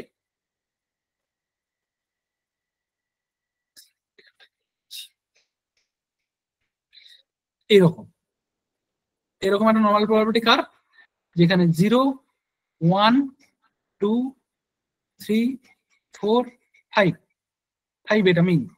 হ্যাঁ, এখানে 6, 7, 8, 9, 10, অর্থাৎ 11টা এরা কিন্তু ভাগে বিভক্ত করে, এটাকে বলা হয় সি স্কোর, ঠিক আছে? 11টা সময় এককে বিভক্ত করে, এটাকে বলে সি স্কোর, এবং 0.5 মানে বেসিক্যালি সি স্কোর। তো বেসিক্যালি সি স্কোরে এখানে কি হয় বলতো, এই সি স্কোরের বিশাল মানে অসুবিধা কি বলতো, এখানে 0 বিশেষ করে মানে বেসিক্যালি 0 আছে, এখানে 0 আছে, ঠিক আছে? 0 আছে, টি স্কোরেও 0 আছে, কিন্তু 0 থাকলে কি সমস্যা, জেড স্কোর, টি স্কোর এ করে কি দেখলাম, সি স্কোরে 0 আছে, 0 থাকলে কি সমস্যা, জেড স্কোরে নরমাল প্রবাবিলিটি কাপকে সমর্থন করবে না, 0 করবে না, এবং 0 কোনো কিছু হতে পারে না। হ্যাঁ, 0 হতে পারে না। এই জন্য এই সি স্কোরেরই একটা আপডেটেড ভার্সন, সেটা হচ্ছে স্ট্যানাইন, ঠিক আছে? স্ট্যানাইন মানে কি, স্ট্যানাইন হচ্ছে স্ট্যান্ডার্ড 9। এ কি করছে, 0টাকে না নিয়ে 9টা ভাগে বিভক্ত করছে, 1 থেকে শুরু করছে, 1, 2, 3, 4, 5, 6, 7, 8, 9, অর্থাৎ 0 আর 10 দুটোকে বাদ দিয়ে দিচ্ছে, 0 আর 10 দুটোকে বাদ দিয়ে দিচ্ছে। কারণ এই যেটা বললে তুমি, যে টি স্কোর যদি 0 হয় তাহলে তো 100 হলে তো মিলে যাবে। হ্যাঁ, মানে এটা একটা লিমিটেশন। স্ট্যান্ডার্ড 9 বা স্ট্যানাইন স্কেল কি করছে, 1 থেকে 9 পর্যন্ত বিস্তৃত। এ কি করছে, 0 আর 100কে বাদ দিয়ে দিচ্ছে, বা 0 আর 10কে বাদ দিয়ে দিচ্ছে। তাহলে এক্ষেত্রে ও 9টা করছে, সি স্কোরের এই স্ট্যানাইনটাকে স্ট্যানাইন বলছে, ঠিক আছে? এভাবেই নর্মাল প্রবাবিলিটি কার্ভটাকে ফলো করা হচ্ছে। তো বেসিক্যালি আমরা যেখানে আমাদের জেড স্কোর বা স্ট্যান্ডার্ড কোড এবং টি স্কোর সিলেবাসে আছে, সেগুলো আমরা সঠিকভাবে বের করা শিখেছি। আর হচ্ছে বাদ বাকি ধরো সি স্কোর 11টা ভাগ থাকে, মনে রাখবে। হ্যাঁ, স্ট্যানাইন 9টা ভাগ থাকে, স্ট্যান্ডার্ড 9, এগুলো হচ্ছে বিষয়। তো এরপরে আমরা আরেকটা বিষয় চলে যাচ্ছি, সেটা হচ্ছে স্ক্যাটোসিস কুইনেস। তারপরে আমরা এমসিকিউ তে আলোচনা করব। এমসিকিউ করলে বেসিক্যালি সমস্যা বুঝতে পারবে বিষয়গুলো। এক সেকেন্ড দাঁড়াও, এখানটায় ক্লাস 3 হচ্ছে এইটা, এখান থেকে দেখা যাবে। এইটা একটা গুরুত্বপূর্ণ পার্ট, সেটা হচ্ছে স্ক্যাটোসিস এবং স্কুইনেস।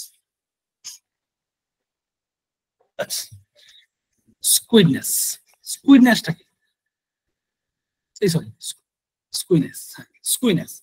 স্কুইনেস মানে হচ্ছে বক্রতা।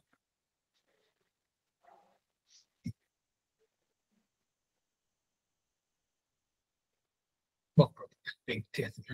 স্কুইনেস, স্কুইনেস হলো মানে প্রতিসাম্যের একটি পরিমাপ। প্রতিসাম্য মানে কি বলতো? বাঁকানো, অভাব, অভাব। প্রতিসাম্য হচ্ছে অভাব, হ্যাঁ, মানে অভাব। স্কুইনেস মানে হচ্ছে অভাব, ঠিক আছে। আমরা সাধারণভাবে একটা নর্মাল প্রবাবিলিটি কার্ভ কিভাবে আঁকি বলতো? এনপিসি ফলো করে এভাবেই আমরা নর্মাল প্রবাবিলিটি, ঠিক আছে। একটা নর্মাল প্রবাবিলিটি কার্ভ মানে কি? এর মিনটা এরকম জায়গায় থাকবে এবং এই মিনের মানে বেসিক্যালি 50% এখানে বিলং করবে, এর আগে পিছে সমানভাবে থাকবে। কিন্তু বাস্তবে মানে বেসিক্যালি তির্যকতা যদি দেখো তো মিন মিডিয়ান মোড 0 হয়। মিন মিডিয়ান মোড ইকুয়াল 0, মানে মিন মিডিয়ান মোড সমান। এই নর্মাল প্রবাবিলিটি কি? মিন মিডিয়ান মোড সবটাই সমান, এর বন্টন তির্যকতা 0, মানে কোনো দিকে হেলে থাকে না, একদম সমান ভাগে থাকে দুদিকে। এদিকে 50%, এদিকে 50%, মাইনাস করে দাও 50-50 0, যে তির্যকতা মানে বাঁকা 0। কিন্তু তুমি বাস্তবে কি আমাদের এরকম হয়? বাস্তবে কি আমাদের এরকম হয়? না স্যার।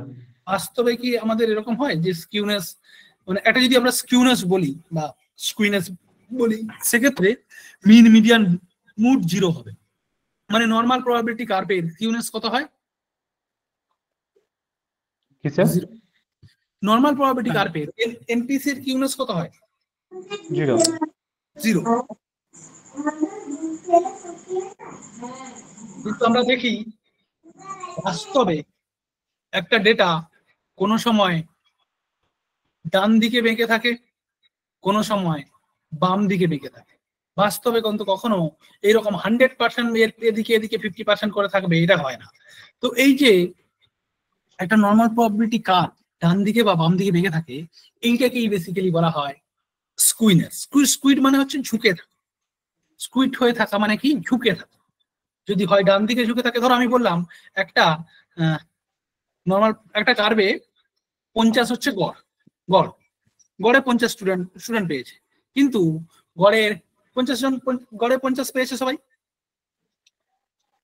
কিন্তু গড়ের নিচে ধরো আছে ধরো 40 জন, গড়ের নিচে মানে 50-এর নিচে আছে 30 জন, আর 50-এর ওপরে পেয়েছে 10 জন। তাহলে এটা কি এরকম নর্মাল প্রবাবিলিটি কার্ভ হবে? না স্যার। এটা কিরকম কার্ভ হবে? এটা যদি আমি 50 করি, এই জায়গায় 30 জন আছে, মানে এইখানটা থেকে প্রচুর উঁচু, হ্যাঁ, এইখানে বেশি সংখ্যক আছে, আর এই দিকটাই ফট করে নেমে যাবে, তাই না? কারণ এখানে তো কম জন আছে। এখানে দেখো, এখানেই তোমার 30 জন আছে, আর এখানে এর মধ্যেই কত 50, মানে এর মধ্যেই ধরো 30 জন, বা ধরো 40 জন আছে, সরি আমার 40 জনের মধ্যে যদি টোটাল সংখ্যা 40 হয়, এর মধ্যেই 30 জন আছে, আর এইখানে মাত্র কজন আছে? মাত্র 10 জন আছে। তো বেসিক্যালি আমাদের কিন্তু একটা মানে এটা কত বাম দিকে বাঁকা একটাই হবে, মানে এখানে স্কোর গুলো বেশি স্কোর কোন দিকে আছে? পজিটিভের দিকে না নেগেটিভের দিকে? নেগেটিভের দিকে। তো এইটাকে বলা হয় লেফট স্কুইড বা নেগেটিভলি স্কুইড। কি বলা হয়? বাম দিকে বাঁকা বা ঋণাত্মক, মানে লেফট, দেখো বাম দিকে বেঁকে আছে, এটাকে বলা হয় লেফট স্কুইড। মানে প্রথম বলছি তারপর বলছি বিষয়গুলো। লেফট স্কুইড বা নেগেটিভলি স্কুইড। নেগেটিভলি স্কুইড মানে কি? বাম দিকে বেঁকে আছে, মানে বাম দিকে বেশি ডেটা আছে, মানে বেশি সংখ্যক লোক কোন দিকে আছে?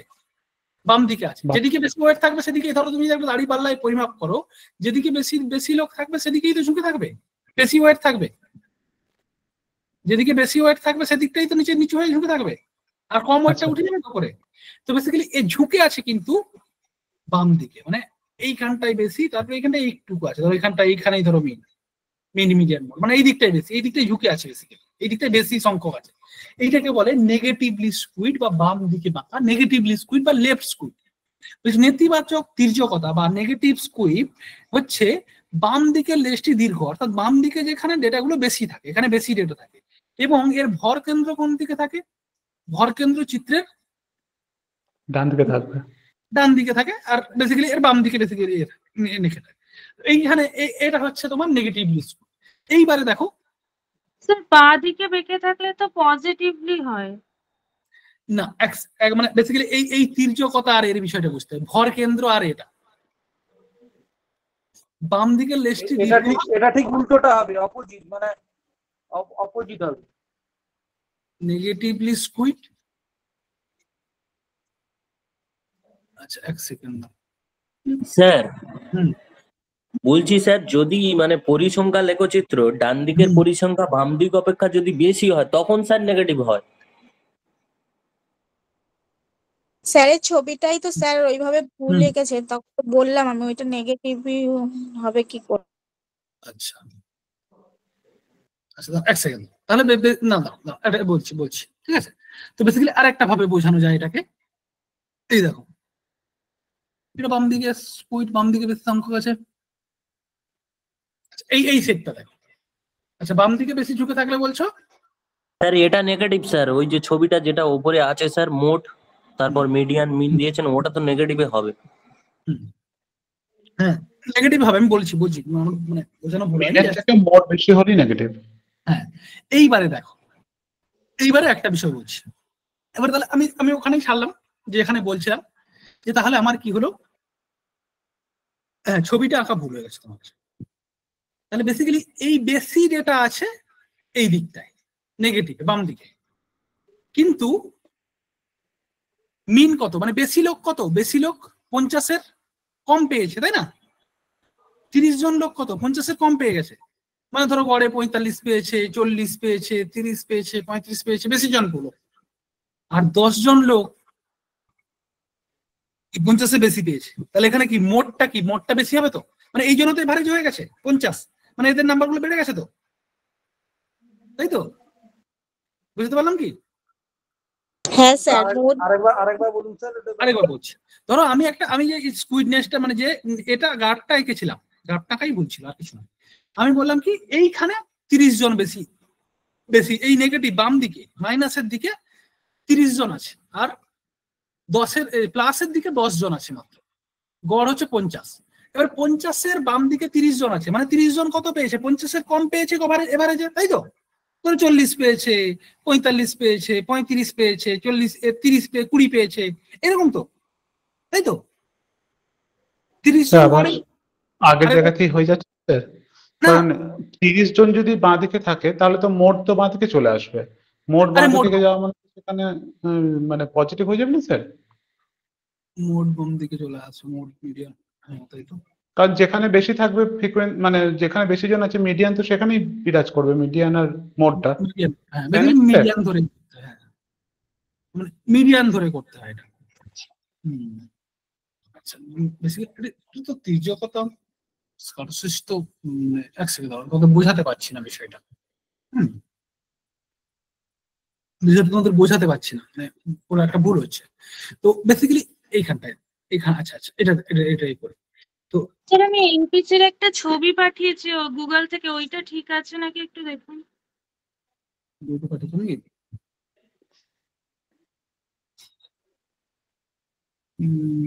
স্কলারশিপ স্কুইনেসটা এর একটাই মানে একটা দিক থেকে বোঝা যায়। না না হ্যাঁ মানে মেইন মিডিয়ান মোড, হ্যাঁ ওই ওই নিয়মেই হবে, কিন্তু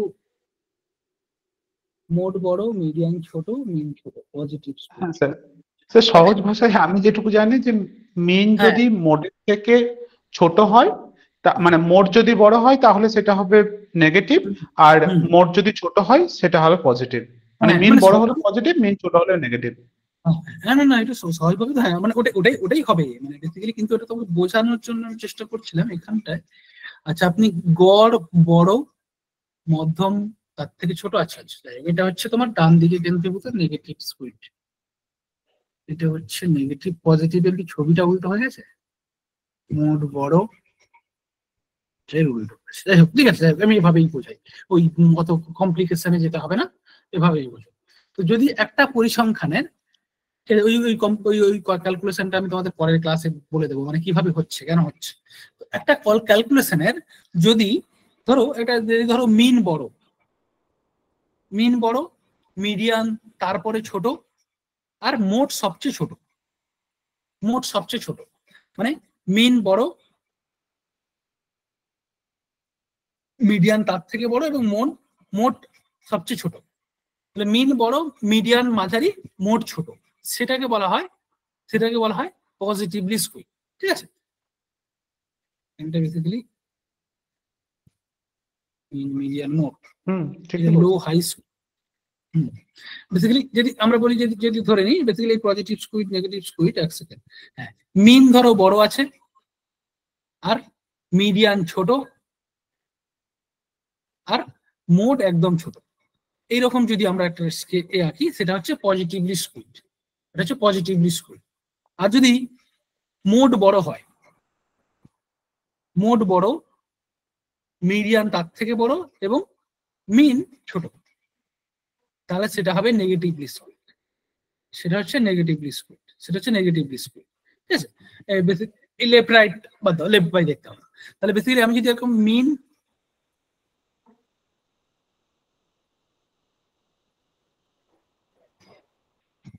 মিডিয়ান আর হচ্ছে মোড এইটা যদি বলি, এটা কি হবে? পজিটিভ, এটা হচ্ছে পজিটিভলি স্কুইড হবে, কারণ এখানে কি মিন সবচেয়ে বড়, তারপরে মিডিয়ান, তারপরে মোড। আর যদি মোড বড় হয়ে যায়, তারপরে মিডিয়ান থাকে আর শেষে মিন থাকে, তাহলে হচ্ছে নেগেটিভলি স্কুইড। ঠিক আছে, এই এটার ক্যালকুলেশনের নিয়ম আছে, আর আমি যাচ্ছি না ওগুলোতে। হ্যাঁ, ইকুয়াল হয়ে গেলে এনপিসি নরমাল, আর ইকুয়াল হয়ে গেলে নরমাল, সেটাকে বলে কি বলতো, নরমালটাকে কি বলে? সিমেট্রিক, সিমেট্রিক বলে। হ্যাঁ, ওটা থেকে প্রশ্ন আছে, ঠিক আছে, ওটা বলে সিমেট্রিক।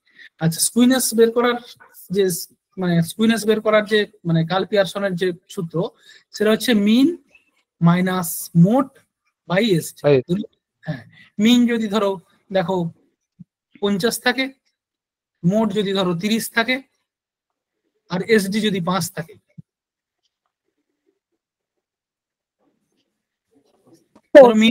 মিন 50, মোড 30, এসডি 5, তাহলে কত হবে?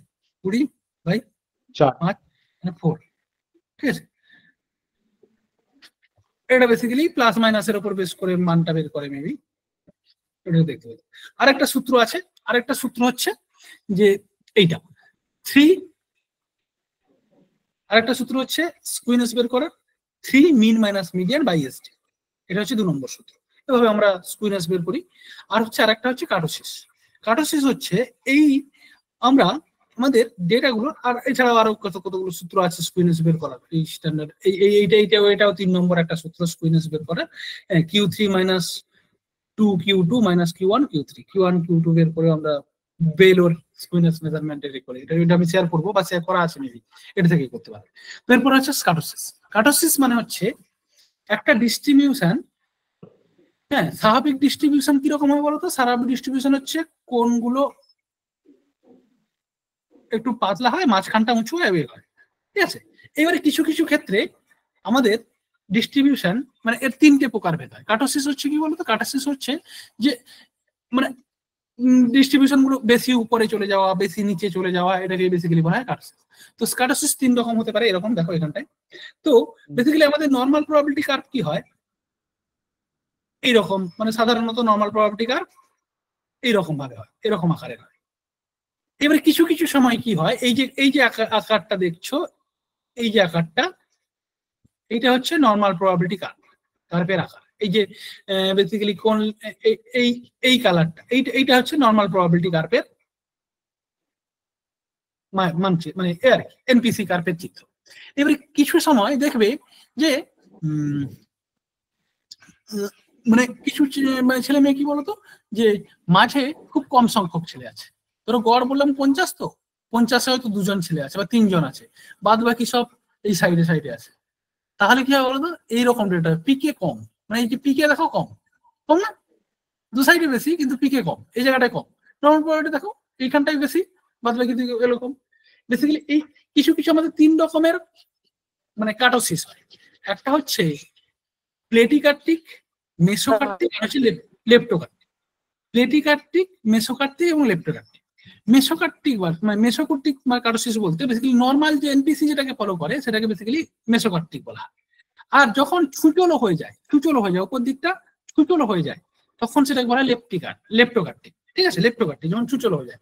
আর যখন ভোতা হয়ে যায় তখন সেটাকে বলা হয় প্লেটিকার্টিক, প্লেটের মতো করে ভোতা হয়ে গেছে। দেখো ভোতা, এটা এর কার্ভের কেন্দ্রবিন্দুটা দেখো ভোতা, আর এটা নর্মাল মেসোকার্টিক। আর বলো কিছু বলছো? শোনা যাচ্ছে? হ্যাঁ স্যার শোনা যাচ্ছে, বলুন। হ্যাঁ, তো প্লেটিকার্টিক মানে বেসিক্যালি তাহলে আমরা আমরা তিন রকমের কার্টোসিস পেলাম। একটা হচ্ছে লেপ্টোকার্টিক। লেপ্টোকার্টিক মানে হচ্ছে যে পিকটা কোথায় থাকে, পিকটা কি হয়, সুচল হয়। আর মেসোকার্টিক হচ্ছে নর্মাল থাকে। আর প্লেটিকার্টিক হচ্ছে যে পিক মানে পিকটা হচ্ছে ভোতা থাকে। এরকম ভাবে করা।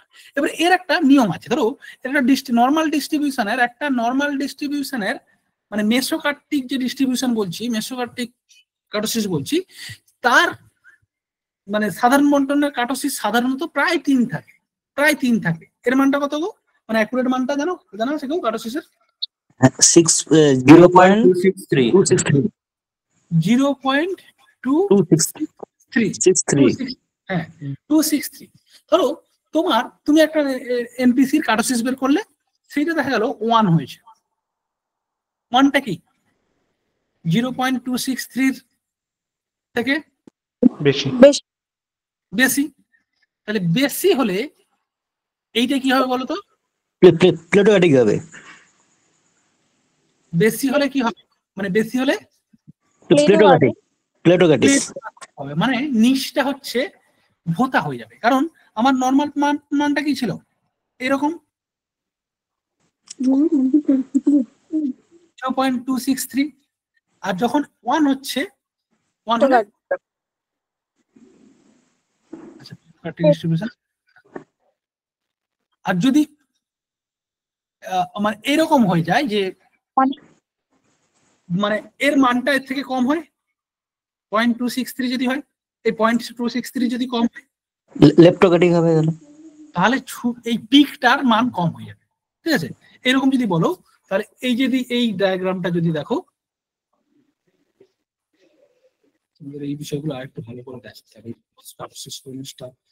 তোমার ওই ক্যালকুলেশনটা আমি বুঝিয়ে দেবো পরে ক্লাসে।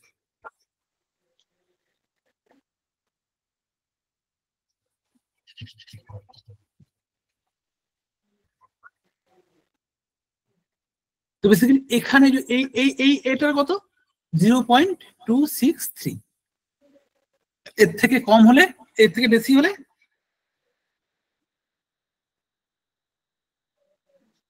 বেশি হলে স্যার ল্যাপ্টোকার্টিক, না বেশি হলে প্লেটোকার্টিক। বেশি হলে ল্যাপ্টোকার্টিক, হ্যাঁ। মানে স্যার স্যার মানের সঙ্গে উচ্চতার বেশ সম্পর্ক। আচ্ছা, বেশি হলে বেশি হলে বেসিক্যালি এটা এই রেঞ্জটা বেশি হয়ে যাবে। হ্যাঁ, মানে এই রেঞ্জটা বেশি হয়ে যাবে, তখন প্লেটোকার্টিক হবে, ভোতা হয়ে যাবে। আর কম হলে রেঞ্জটা কম হয়ে যাবে, এর থেকে কম হলে রেঞ্জটা কম হয়ে যাবে। ধরো আমি এলাম পয়েন্ট, ধরো 1.63 মানে 0.163 হয়, তাহলে এই জায়গাটা ভোতা হয়ে যাবে, মানে লেপ্টোকার্টিক হবে। ঠিকই বলেছে। তো এরকম ভাবে এই বিষয়টা হবে। তো বেসিক্যালি এইভাবেই আমাদের এগুলো থাকে, মানে নর্মাল প্রবাবিলিটি কার্ভ গুলো থাকে।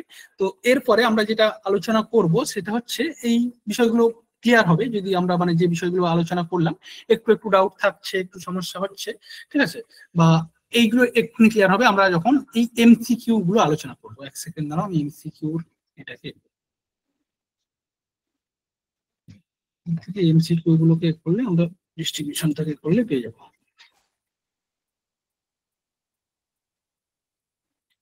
আচ্ছা, তোমাদের এই কার্টোসিস কুইনেসটা আরেকবার পড়াতে হবে তোমার।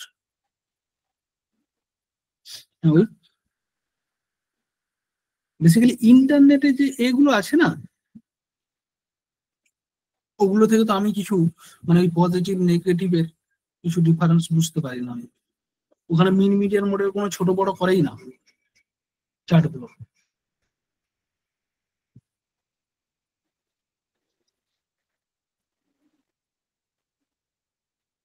আচ্ছা,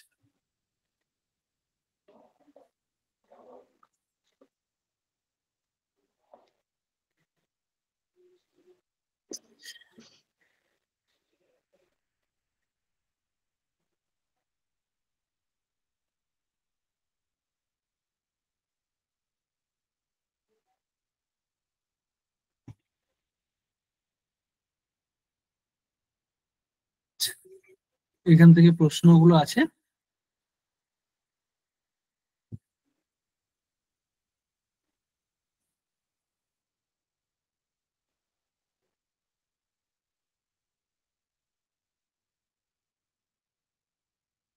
আচ্ছা, সাধারণত এর মানটা 3 ধরে করা হয়, ঠিক আছে। যদি কোনো ডিস্ট্রিবিউশনের কার্টোসিস 3 এর কম হয় তখন তাকে আমরা কি বলি বলতো? লেপ্টোকার্টিক। 3 এর বেসিক্যালি এই আরেকটা সরল নিয়ম হচ্ছে যে মেসোকার্টিকের নরমাল মান হয় 3, ঠিক আছে। এবারে যদি দেখো 3 এর কম হচ্ছে,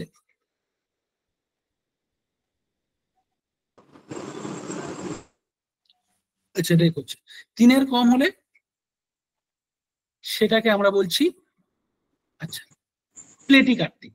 প্লেটিকার্টিক। এটা হচ্ছে 3 এর কম হলে প্লেটি, 3 এর বেশি হলে মানে লেপ্টোকার্টিক আর কি, ওই নরমাল মানে এখানে যে ডিস্ট্রিবিউশনটা আছে এর উপর বেস করে। তো বেসিক্যালি নরমালি ওই 0.26 এর বেশি হলে তখন তখন তো প্লেটোকার্টিক মানে 3 এর কম হলে এটা লেপ্টোকার্টিক হবে তো। অপশন কি হবে স্যার? এক সেকেন্ড দাও, এখানেই তো দেওয়া ছিল। মানে স্যার উচ্চতার সঙ্গে মানের ব্যাস সম্পর্ক।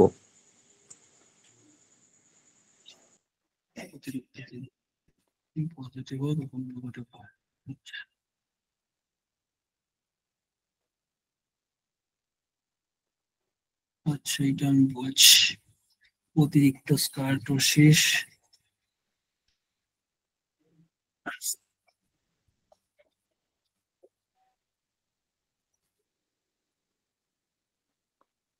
তিনের কম হচ্ছে কম কার্টোসিস আর 0 থেকে 3 অতিরিক্ত কার্টোসিস।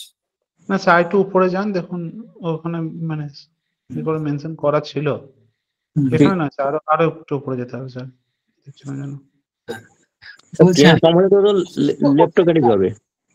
কার্টোসিস হচ্ছে নরমাল, যেহেতু স্বাভাবিক বন্টনের কার্টোসিস 3 থাকে, অতিরিক্ত কার্টোসিস বিতরণের কার্টোসিসের স্বাভাবিক বন্টন। আচ্ছা, এই যে স্যার এখানটা দেখুন। আচ্ছা, বলছে বেসিক্যালি এইটা দেখো, কার্টোসিস মডারেট কার্টোসিস হচ্ছে মানে সাধারণত নরমাল ক্যাটাগরির 3 থাকে, আর 3 এর আচ্ছা 3 এ কম হলে প্লেটোকার্টিক আর 3 এ বেশি হলে লেপ্টোকার্টিক। হ্যাঁ, এইটা দেখো, এই চারটা দেখো, 3 এর কম হলে এটা হচ্ছে প্লেটিকার্টিক, 3 এর কম হলে, আর 3 এর বেশি হলে তখন হচ্ছে লেপ্টোকার্টিক। এটা দেখো, এটা থেকে আছে, ঠিক আছে। আমি এটা পরের ক্লাসে ডাউটটা ক্লিয়ার করে দেবো, ঠিক আছে। 3 এর কম হলে বেসিকার্টিক এবং 3 এর বেশি হলে লেপ্টোকার্টিক। প্লেটিকার্টিক হচ্ছে 3 এর কম হলে 3 এর বেশি, এই মডারেট এইটা থেকেই করা হয়। এর বেসিক্যালি মিডিয়ান মানে ঠিক থাকে। আচ্ছা, লেপ্টোকার্টিকে মিডিয়ান হাই থাকে আর প্লেটিকার্টিকে মিডিয়ান লো থাকে, পজিটিভ নেগেটিভ এর উপর বেস করে স্কুইনেস করা হয়। যাই হোক, ঠিক আছে। তো এর প্রথম প্রশ্নের উত্তরটা কিন্তু আমাদের মানে এ হবে আর কি, এ হবে। হ্যাঁ হ্যাঁ হ্যাঁ স্যার, ওই চারটিতে এ হবে। এরপরে 2 নম্বর প্রশ্ন দেখো, in negative distribution order to measure each negative skewed ডিস্ট্রিবিউশনের মেজারমেন্টটা কি রকম হয়? নেগেটিভ স্কিউড ডিস্ট্রিবিউশনে মোড বড় হবে। Option B sir. সবাই টাইপ করে দাও।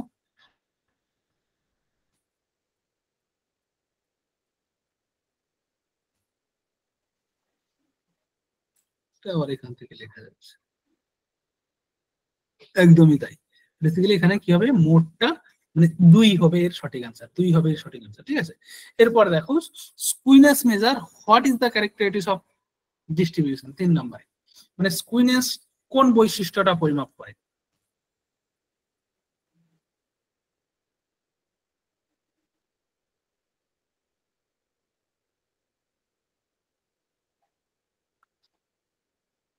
স্কুইনেস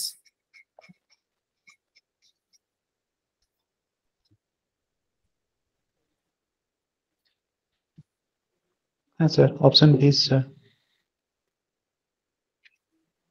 আচ্ছা, স্কুইনেস হচ্ছে লেজের অসমতাটা ইউজ করে, ওই জন্য পজিটিভ নেগেটিভ উল্টো হচ্ছে, লেজের অসমতাটা এরাই করে। টেল অ্যাসিমেট্রি মানে পজিটিভ হলে তার লেজটা দেখবে নেগেটিভের দিকে ঘুরে যাচ্ছে, নেগেটিভ হলে তার পজিটিভ, ওই জন্য উল্টো হচ্ছিল। স্যার বাম দিয়ে থাকলে নেগেটিভ হবে আর ডান দিয়ে থাকলে পজিটিভ হবে, ঝুঁকে থাকলে। কোন দিকে থাকলে নেগেটিভ হবে? স্যার বাম দিকে যদি ঝুঁকে থাকে, মানে বাম দিকের টেলটা যদি বেশি থাকে, তাহলে বাম দিক টেলটা বেশি থাকলে নেগেটিভ, আর ডান দিক টেলটা বেশি থাকলে পজিটিভ। বেসিক্যালি এর লেজের অসমতাটা, অর্থাৎ হচ্ছে লেজটা মানে টেলটা শেষের দিকটা ওর অসমতাটা মেজার করে হচ্ছে মানে লেজটা যেদিকে আছে সেদিকের মানগুলো বেশি থাকছে, মানে সংখ্যায় পরিমাণে বেশি থাকছে। একদমই তাই, মানে লেজের অসমতা, লেজটার কোন দিকে বেশি কম তার উপর বেস করে স্কুইনেসটা নির্ধারণ করে। কাটোসিস, কাটোসিসের বৈশিষ্ট্য কোন বৈশিষ্ট্যকে নির্দেশ করে? Sir option A sir, centre height. না, সেন্ট্রাল হাইট, সেন্ট্রাল হাইট কাটোসিস নির্ধারণ করে? স্কুইনেট কাটোসিস মানে কি? স্যার কাটোসিস তো উচ্চতা বিচার করে। কেন্দ্রের উচ্চতা না স্যার, সেন্টার হাইট। বেসিক্যালি লেজের ভর, মানে ভরটা কোন দিকটায় বেশি আছে তার উপর বেস করে পরিমাপ করে। টেল হেভিনেস মানে উচ্চতাটা তো আমরা প্লেটিকার্টিক মানে কোন দিকে লেজগুলো কোন দিকটার ভর মানে কিরকম ভরটা আছে, মানে উচ্চতাটাকে ধরে আমরা বোঝার চেষ্টা করি, কিন্তু সেন্ট্রাল হাইট না, বেসিক্যালি টেল হেভিনেস একটা মানে বেসিক্যালি অসমতা, মানে কাটোসিস এবং স্কুইনেস এরা কিন্তু সাইড ধরে ধরে মেজার করে, মানে এরা হচ্ছে লেজের দিকটা থেকেই পরিমাপ করা হয়। আমরা বোঝানোর জন্য বেসিক্যালি কাটোসিসের আমরা ওই তিনটে বলে দিই, মানে যে মানে ওই পয়েন্টটা সেন্ট্রাল পয়েন্টটাকে আমরা করি, কিন্তু এরা হচ্ছে লেজের ভর, মানে এরা দু সাইড দিয়ে মেজার করে, টেলের হেভিনেসটা মেজার করে, ঠিক আছে? ওই জন্য এটা বেসিক্যালি লেজের ভর হবে, টেল হেভিনেস হবে। আচ্ছা, এক্সিসেস কাটোসিস কিভাবে নির্ধারণ করা হয়?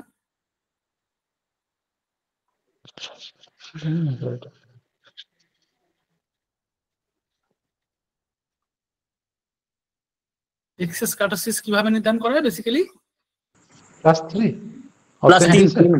Option B, option B 3, option B 3 up ডাউনের উপর বেস করে নির্ধারণ করা। আচ্ছা, এটা কেস বলেন যদিও। মেসোকার্টিক টিস্যু, আর কিছু ছিল না। এক্সেস কাটোসিস, স্যার শুনতে পেলাম না স্যার, উত্তরটা কি বললেন স্যার? এটা অপশন বি হবে, এক্সেস কাটোসিস ডিফাইন করা হয়। অপশন ডি তে +3 আছে, কাটোসিস +3, তাহলে -3 না +3? ওটা -3টাই অ্যানসার দেওয়া আছে, বুঝলে? এটার মান -3টাই অ্যানসার দেওয়া হবে, ঠিক আছে? এটা আমি দেখে বলছি পরে ক্লাসে এক্সেস কাটোসিসটাকে কি বলছে সেটা দেখতে হবে। আচ্ছা, পরে 6 নম্বরে দেখো যে মেসোকার্টিক ডিস্ট্রিবিউশনের বৈশিষ্ট্য কি? অপশন বি বি হবে। আচ্ছা, প্লেটিকার্টিক ডিস্ট্রিবিউশনের typically have heavy tail, light tail না some normal? Sir heavy tail না প্লেটোকার্টিক? হেভি টেইলই তো হবে, কারণ দুই দিকে বেশি। হ্যাঁ, সোঁচালে তো কম হয়, লেজটাই তো মোটা থাকছে। লেজটাই তো ভারী হওয়া উচিত, হেভি টেলই হওয়া উচিত, কিন্তু এখানে অ্যান্সার দেওয়া আছে লাইট টেল। আচ্ছা, এই কাটোসিস স্কুইনেসের ব্যাপারটা আমি একটু পরের ক্লাসে দেখছি আর এগুলো ভালো। এইটা দেখো তো, পার্সেন্টাইল ল্যাংটেন গুলোকে আলোচনা করছি, বাধ্যগুলো, ঠিক আছে? যেখানে আটকাচ্ছে সেখানে একটু থাক। 15 position is also known as, 15 percentile is also known as, এটা সবাই জানো তোমরা, মিডিয়ান। মিডিয়ান, ঠিক আছে? এখানে বলছে কে পজিশন মানে ধরো X percentile define the score below, K তম পার্সেন্টাইল, ধরো এখানে যা আশঙ্কা করতে পারো, এটা কি নির্ধারণ করে? কে পার্সেন্টেজ অফ স্কোর না 100 minus K percent of score, K score না option B sir, all higher score? Option B sir, 100 minus k percentage of score. 100 minus k percentage of score. Percentile K represent করে? ভালো করে বলো sir. All higher score হবে কি sir? All higher score কেন হবে? এর তো মানে ধরো এক্স এর পার্সেন্টাইল ডিফাইন কি করে, পার্সেন্টাইল কি নির্ধারণ করে, পার্সেন্টাইল কি বলেছে? পজিশন ব্যাখ্যা করতে একদম বিন্দু, মানে কে পার্সেন্ট অফ স্কোর, মানে যে ওই পার্সেন্টেজে সে বিলং করছে, ওই পয়েন্টে সে বিলং করছে পার্সেন্টেজ। আর এইটা কি -100 করে দিলে পার্সেন্টাইল র্যাঙ্ক চলে আসবে। আচ্ছা আচ্ছা আচ্ছা আচ্ছা, না এটা কে তোমার পার্সেন্টাইল কি নির্ধারণ করে, বেসিক্যালি এটা সঠিক অ্যান্সার হবে। এ বলছে ধরো আমি যদি বললাম 60% পার্সেন্টাইল করেছে, মানে কি তার পজিশনটা 60%-এ, মানে ওই মানে ওই গ্রুপের রেসপেক্টে ওই 60%-এ ওর পজিশন। কিন্তু যদি আমি বলি র্যাঙ্ক, তখন বলবে ওর নিচে, মানে ওর র্যাঙ্ক হচ্ছে ধরো যদি আমি বলি র্যাঙ্ক 60% র্যাঙ্ক করেছে, তার মানে এর নিচে 60 জন আছে, আর বেসিক্যালি উপরে 39 জন আছে। ওর পজিশনটা 60, ওর পজিশনটা বোঝালে 60, তখন হচ্ছে পার্সেন্টাইল। আর যখন র্যাঙ্ক বলছি তখন উপর নিচে কারা আছে সেটা রিপ্রেজেন্ট করার জন্য। ঠিক আছে, এই দেখো এইখানে আছে percentile rank of a score is, percentile rank স্কোরে কি করে, স্কোর ইজ পার্সেন্টাইল ফর্ম, এটা percentage of option B sir, percentage of observation greater than equal to that score, greater than equal to score, একদম greater than বা lower দেন যাই করতে পারো, মানে যে স্কোরের উপরে কত আছে নিচে কত আছে এইটাই বের করে হচ্ছে পার্সেন্টাইল র্যাঙ্ক। ঠিক আছে, আর হচ্ছে স্কোর পার্সেন্টাইল ফর্মের স্কোর বের করে হচ্ছে percentile. Quartile are special percentiles that, quartile মানে অপশন বি স্যার 25, 50, 75। কেন? কোয়ার্টাইল তো মানে 25 এর পার্সপেক্টিভে হয় না, তাহলে 25, 50 আর 75 পেই তো আসবে স্যার। একদমই তাই। কোয়ার্টাইল মানে একটা বৃত্তকে যদি দুদিক থেকে কেটে দিই, মানে একটা বৃত্ত করে এদিকে ডান দিক থেকে বাম দিক থেকে, এখান থেকে লেখা যাচ্ছে না কেন বুঝতে পারছি না, এই 4 ভাগ করা হয়, তাহলে এক একটা ভাগকে কি বলা হয়, এক একটা কোয়ার্টাইল, চতুর্থাংশ। ঠিক আছে, কোয়ার্টাইল মানে চতুর্থাংশ, 4 ভাগের 1 ভাগ। তো 25, 50, 75 এইটা হচ্ছে কোয়ার্টাইল, অর্থাৎ দুইটা এক্ষেত্রে হবে। আচ্ছা, ডিসাইল ডিভাইডেড ইনটু, ডিসাইল মানে কি? 10 parts. 10 part sir. Decimal, decimal মানে দশক, বাংলায় দশক, একক মানে এক পার্ট, 10, 20, 30 এরকম ভাবে। হ্যাঁ, দশক, দশক, আর হচ্ছে শতক মানে হচ্ছে 100 পার্ট। তো ডিসাইল মানে হচ্ছে ডেসিম, মানে 10 পার্ট আর কি, 10 পার্টস, একদম 15 হচ্ছে সঠিক অ্যান্সার। পরের প্রশ্ন দেখো, বলছে একজনের Z score -3 correspond regular to which percentile? একটা জেড স্কোর -3, তার তাহলে পার্সেন্টাইল কত হবে?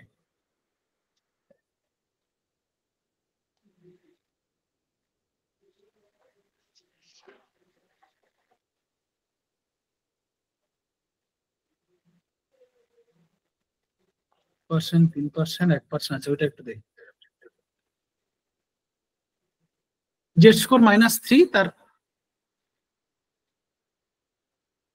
আচ্ছা সবাই অ্যানসারটা করে তো, মানে কি জেড স্কোর -3 পার্সেন্টাইল মানে কি?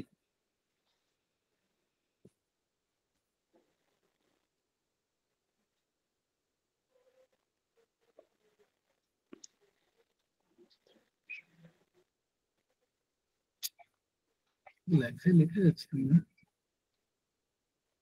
যাই হোক কি হয়েছে।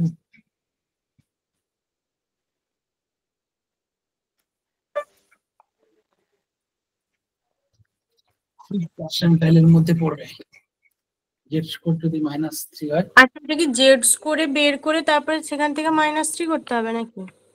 মানে জেড স্কোরে ফর্মুলাটা দিয়ে, কিন্তু এখানে তো কোনো মান দেওয়া নেই। বেসিক্যালি এইটা হচ্ছে তখন আমাদের নরমাল প্রবাবিলিটি কার্ভটার এটা চিত্র এঁকে নিতে হবে। কিছুতেই এখানটায় লিখতে পারছি না।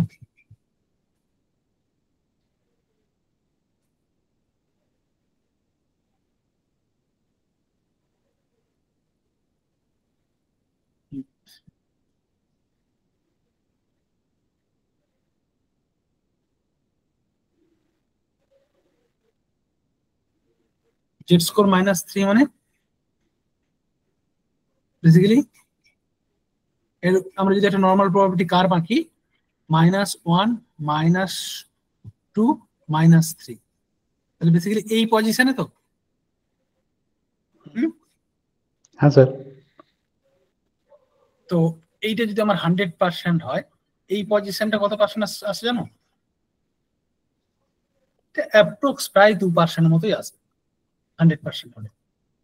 কারণ এই রেঞ্জের মধ্যে কত থাকে? 68.26 আর 2 এর মধ্যে 95.44 এবং এখানে বেসিক্যালি 9.74। বেসিক্যালি ওই মানে 2 মতো হবে আর কি। ঠিক আছে, এটা এর স্কোরটা কিভাবে বের করা হয় এটা আমি পরে এরতে দেখছি। পার্সেন্টাইল আর টাইপিক্যালি এগুলো ওই নরমাল প্রবাবিলিটি কার্ভের ফলো করে অ্যাপ্রক্স একটা করতে। পার্সেন্টাইল আর টাইপিক্যালি কোন ধরনের পার্সেন্টাইল, কোন ধরনের পরিমাপ? সেন্ট্রাল টেন্ডেন্সি, ডিসপারশন, কোয়ার্টাইল না স্কুইনেস?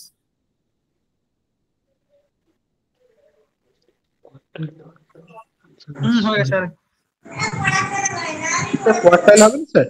কারণ 25 মানে কোয়ার্টাইল একদম কোয়ার্টাইলের মধ্যে পড়ে, সেন্ট্রাল টেন্ডেন্সির মধ্যেও পড়বে না। আমরা আলোচনা করার সময় বললাম যে পার্সেন্টাইল কি হচ্ছে, সেন্ট্রাল টেন্ডেন্সির মধ্যেও পড়ছে না, আর হচ্ছে ডিসপারশনের মধ্যেও পড়ছে না। পার্সেন্টাইল বেসিক্যালি কোয়ার্টাইলের মধ্যেই পড়বে, কোয়ার্টাইলের মধ্যে পড়বে। What is the measure restriction to outline? কোন পরিমাপ আউটলায়ার থেকে প্রভাব মুক্ত? আউটলায়ার থেকে প্রভাব মুক্ত কোন পরিমাণ?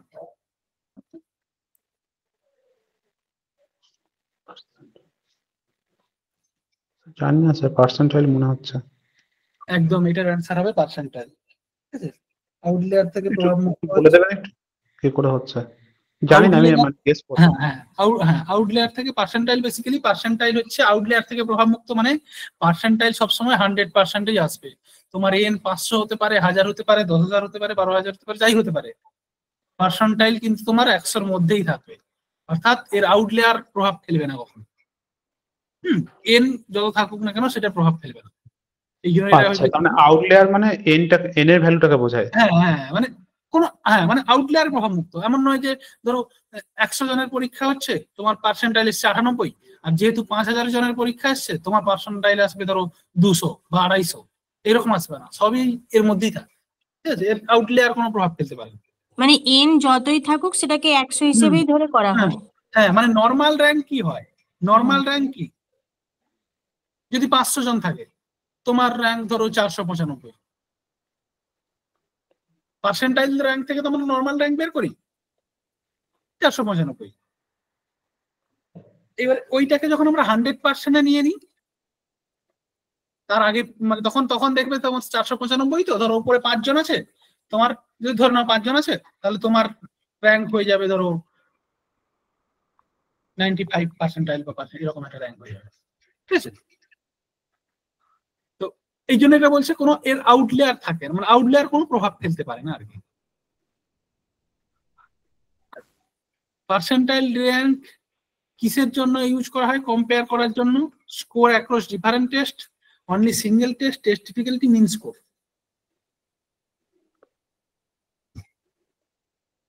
Option A, score across different test. Basically এখানে স্কোর অ্যাক্রস ডিফারেন্স টেস্ট, এটাই হবে সঠিক অ্যান্সার। পরের প্রশ্ন দেখো, পার্সেন্টাইল 75 পার্সেন্টাইলকে আমরা কি বলি? Third quartile. আচ্ছা, জেড স্কোর দেখো, জেড স্কোরের মিন কত হয়? 0। আর স্ট্যান্ডার্ড স্কোর 1। না, এসডি কত হয়? এসডি 1 টি স্কোরের মিন কত হয়? 50 স্কোরের এসডি 10। ঠিক আছে, 10। এবারে আমি জেড স্কোর প্লাস 2 মিনস কি? 2SD প্লাস 2 মানে 2SD উপরে, মানে option B sir. B option তো মনে হচ্ছে 2SD এর উপরে, একদম উপরে তার পজিশন এবং তার নিচে বাদবাকিগুলো আছে। আচ্ছা, এইখানে বলছে যে জেড স্কোর প্লাস 1.5, এটাকে যদি আমরা টি স্কোরে কনভার্ট করি তাহলে কি অ্যান্সার পাবো? জেড স্কোরকে যদি জেড স্কোর দেওয়া আছে 1.5 মানে প্লাস, তাহলে 50 plus 10 into 1. 5 50 plus 65 sir 65 sir answer है 10 একে 10 10 মানে স্যার 15 1.5 into 10 into 15 আচ্ছা 65 তাহলে বেসিক্যালি এটার বি आंसर হবে। এই স্ট্যান্ডার্ড স্কোর কি ইন্ডিকেট করে? Raw score, relative position of distribution, percentile on test difficulties.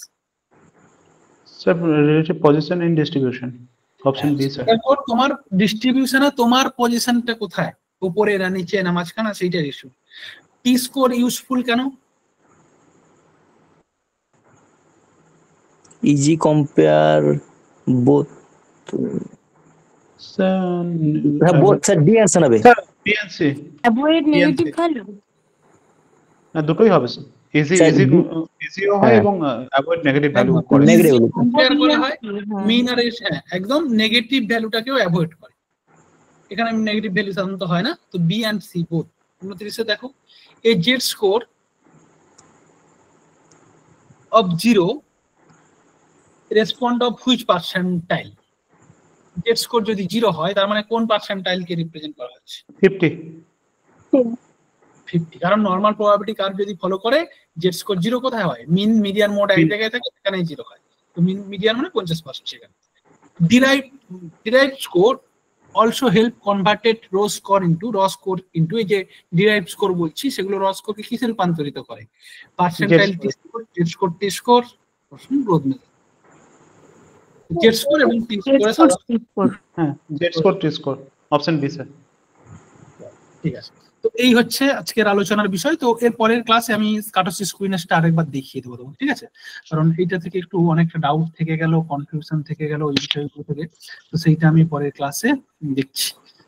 Sir একটু এটা এই স্টাডি ম্যাটেরিয়ালটা একটু শেয়ার করে দেবেন প্লিজ। শেয়ার করে দেবো গ্রুপে, ঠিক আছে? তো বেসিক্যালি আমরা এক সেকেন্ড দাঁড়াও,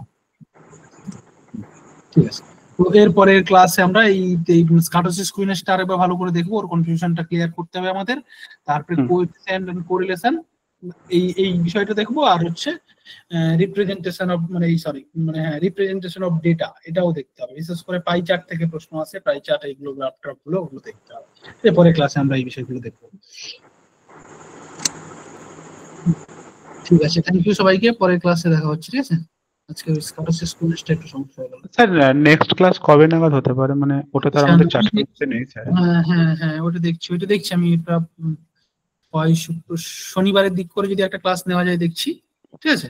আমি জানিয়ে দেবো, ঠিক আছে? শনিবার নিতে পারি, নইলে স্যার শনিবারটা স্যার একটু চেঞ্জ করে দিন স্যার। আচ্ছা ঠিক আছে, দেখছি। শনি রবি যদি না হয় তাহলে সোমবার নেবো, সোমবারও নিতে পারি, ঠিক আছে? শনিবার সচিনের শনির দশা চলে। আচ্ছা হ্যাঁ, ওই শনি রবিবার পড়ানো অনেকেই থাকে, তো ঠিক আছে আমি দেখছি। ওইটা তারপরে টার্গেট শিটটা দেবো। আচ্ছা, আর স্ক্যাটারসিস কুইনেসটা আমি দেখে পরে ক্লিয়ার করছি তোমাদের। ঠিক আছে, থ্যাংক ইউ সবাইকে।